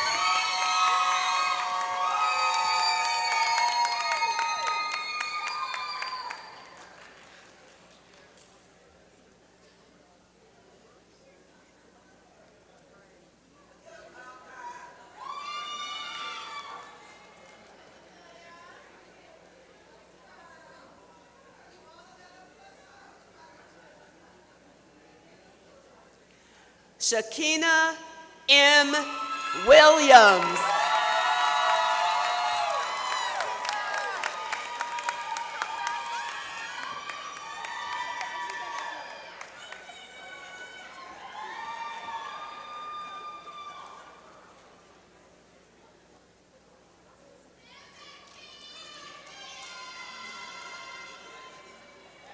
Samantha Denise Shell.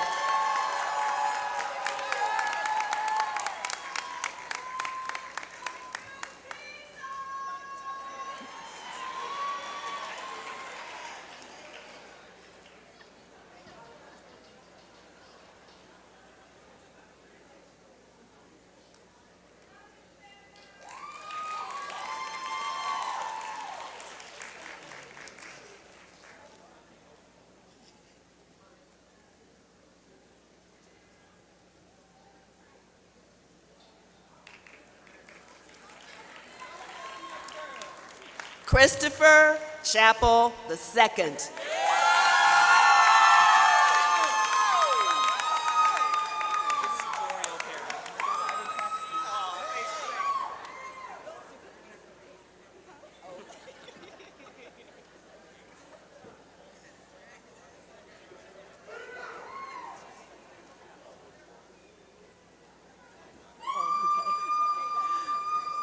Jory Opera.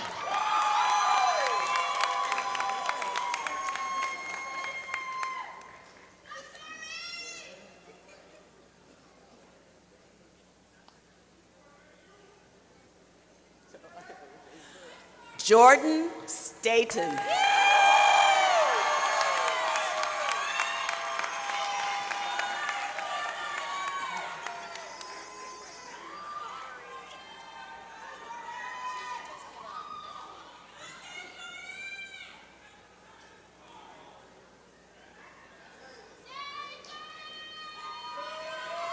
Daniel Jefferson III.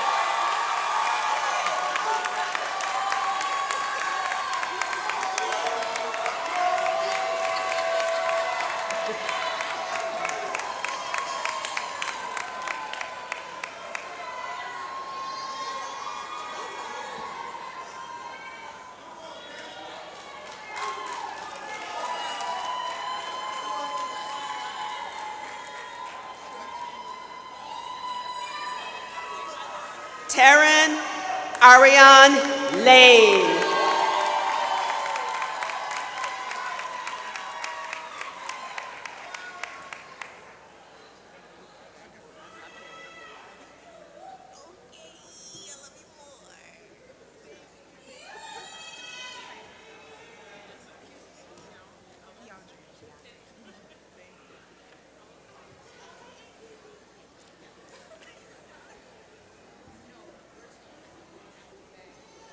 And Kivia Keandrea Taylor.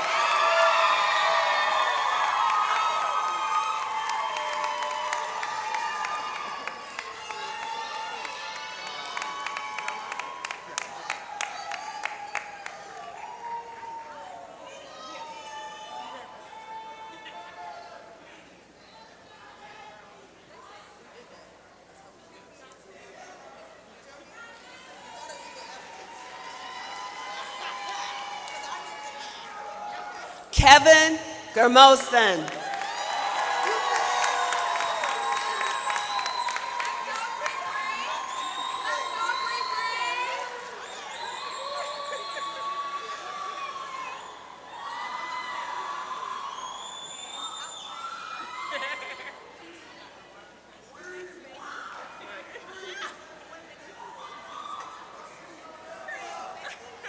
Brianna Tajane Davis.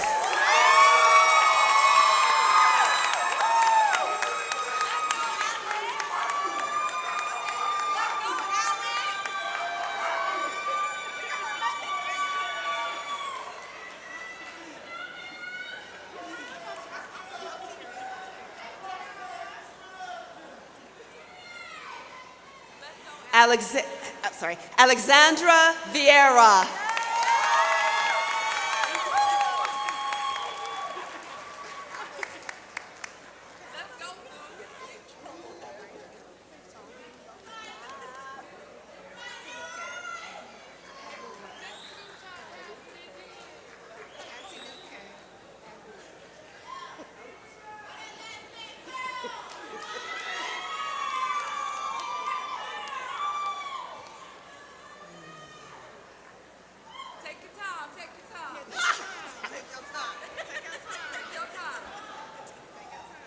Tolu Lope Antinoke Agbula.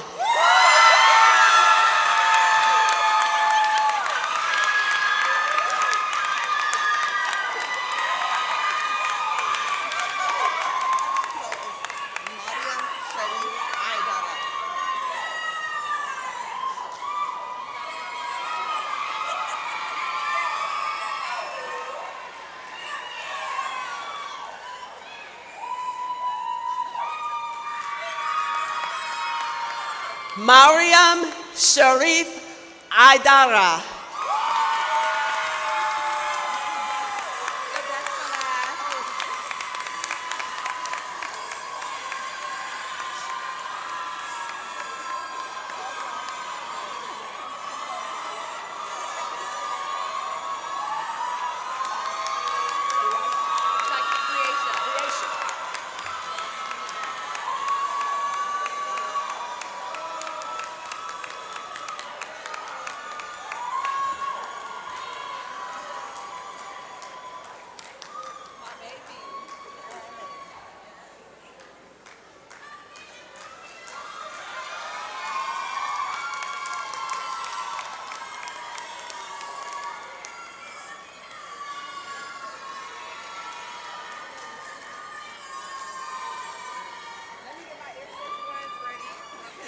Zakaria Creatia Martin.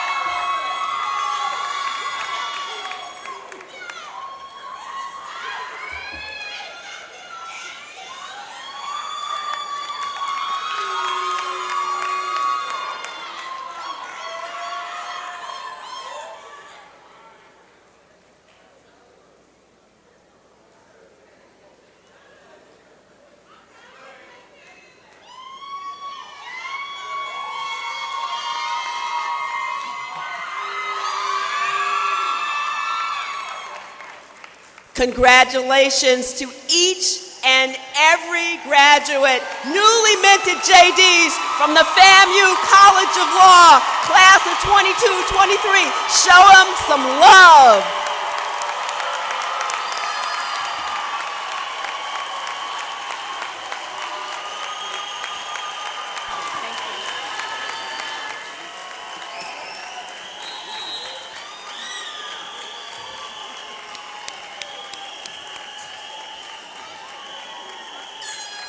Now, we have come to another important part of our program, the time to congratulate and recognize some other special people. It's time to recognize those who contributed in so many ways to the achievements being celebrated here today. We need to thank all of you for your years of support and love.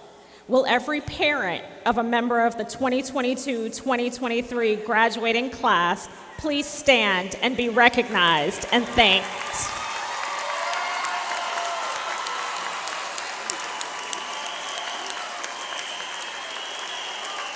Will every grandparent of a member of the 2022-2023 graduating class please stand and be recognized and thanked? Will every spouse of a member of the 2022-2023 graduating class please stand and be recognized and thanked?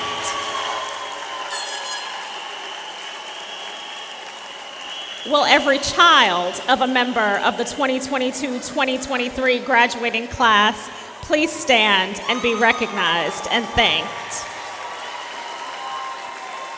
Will every significant other of a member of the 2022-2023 graduating class please stand and be recognized and thanked? Will every other relative or friend of a member of the 2022-2023 graduating class please stand and be recognized and thanked?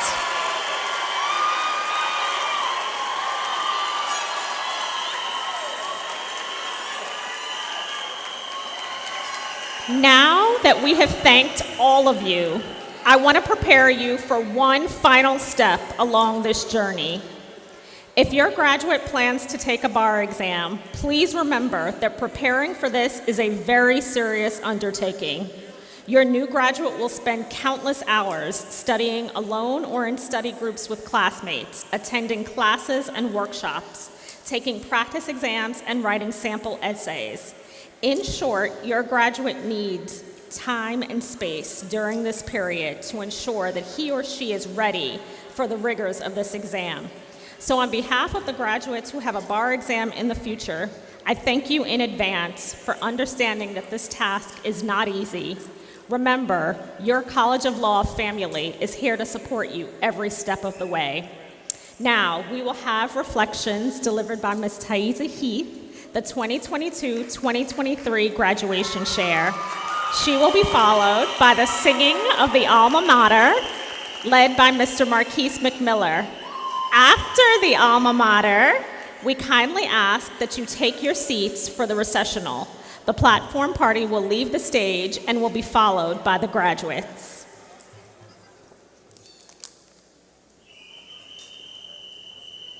I hear you. Good morning to my fellow graduates. Oh, we're in the afternoon, sorry. Good afternoon to my fellow graduates, faculty, alumni, esteemed guests, family, and friends. My name is Thaisa Heath, a first-generation college graduate, first-generation law school graduate, proud member of Zeta Phi Beta Sorority Incorporated, and dog mom. What an honor it has been to be trusted as the graduation and hooding chair of the class of 2023. I'd like to take a moment of personal privilege to recognize my grandmother, Jean Lewis. Grandma, where are you?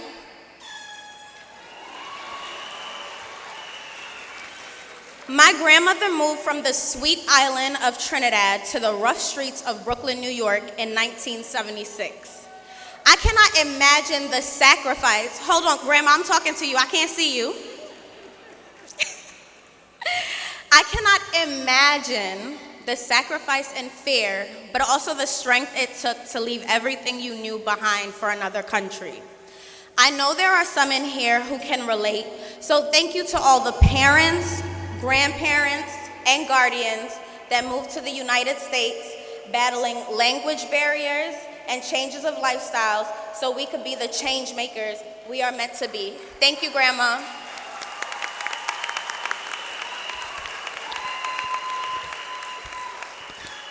Now, here's a question for my classmates. What on earth made us think law school was a good idea? Now, don't get me wrong, we have so many positive memories, but we all have also cried and seen some of the darkest days these last 3 years. But still we rise, or whatever Dr. Maya Angelou said. Now, there are some movers and shakers in this graduating class. I have been a witness to some amazing accomplishments.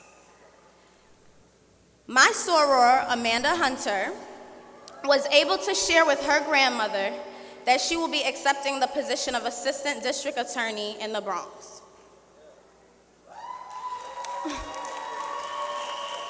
Quintera Sherman co-founded a Moms in Law School program that has made its mark at FAMU Law by creating a network and support system for parents who are juggling law school and life. My soror, Jair Hawkins Jackson, continues to merge education and the law.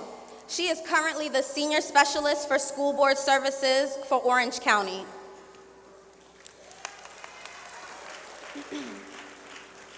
In 2012, my law school bestie, Shakina Williams, where you girl? Shakina Williams had on her vision board that she would become a contracts tutor and get on the dean's list. That semester, she received the highest grade in 3 of her 5 classes and was asked by Dean Feynman to be a teacher's assistant. My soror, Brianna Bell, juggled 3 part-time jobs, was on the e-board for 4 organizations, and still maintained a Dean's List GPA.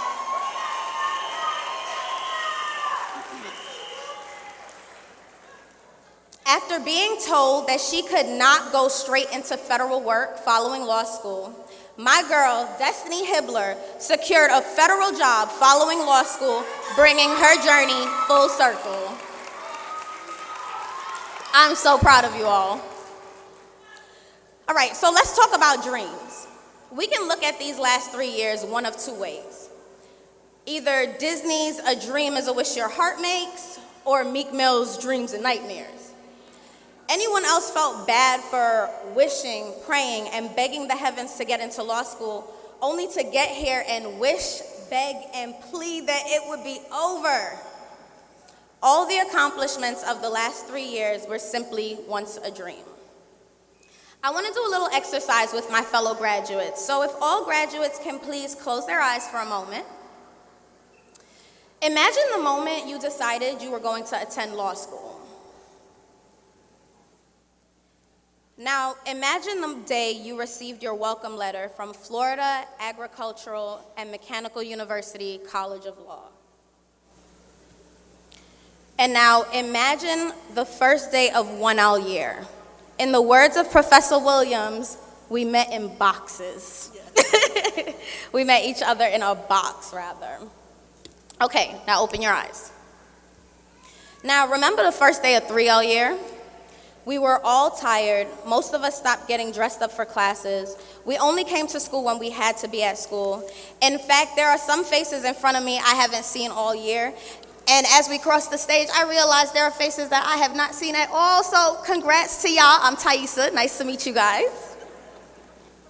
Law school has been an adventure. All the trials and tribulations of the last 3 years didn't deter us. We have to give thanks to all of our mentors as well. Shout out to my mentors, Alicia Gorell, Esquire, Camille Evans, Esquire, Aaron McAdams Fransblau, Esquire, and Sheree Patillo. We still built strong relationships, and we all still made it to the finish line. Most of all, we created memories that will last a lifetime. Were y'all at the People's Brunch? Okay. So as we leave this building with the shiny new letters JD at the end of our names, remember that this moment was once a dream. You are now living it. You are living proof that you can do anything you put your mind to.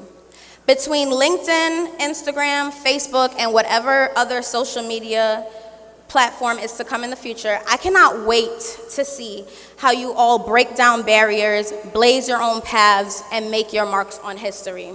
Congratulations to my fellow graduates and all our families. Thank you.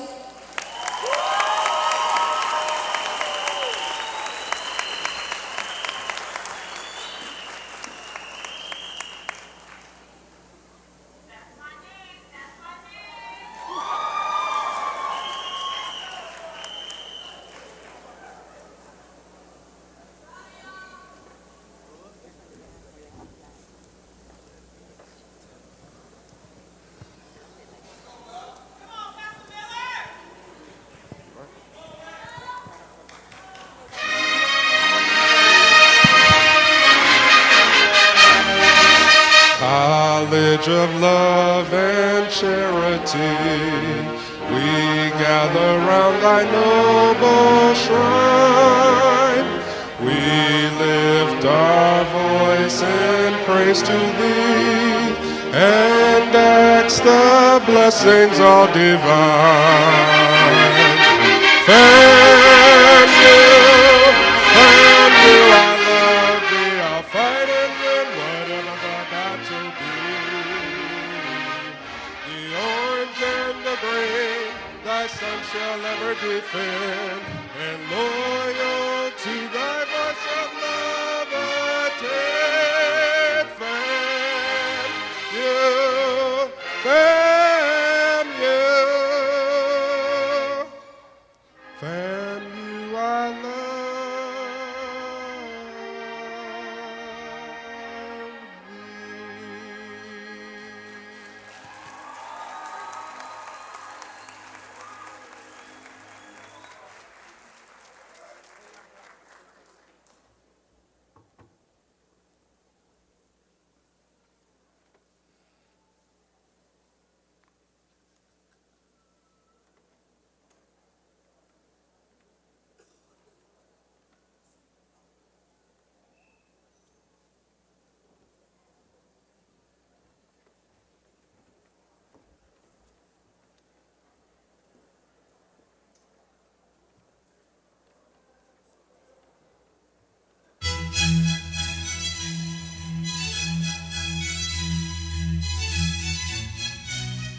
successful. Ladies and gentlemen, please exit the building, please. Ladies and gentlemen, please exit the building expeditiously. Thank you.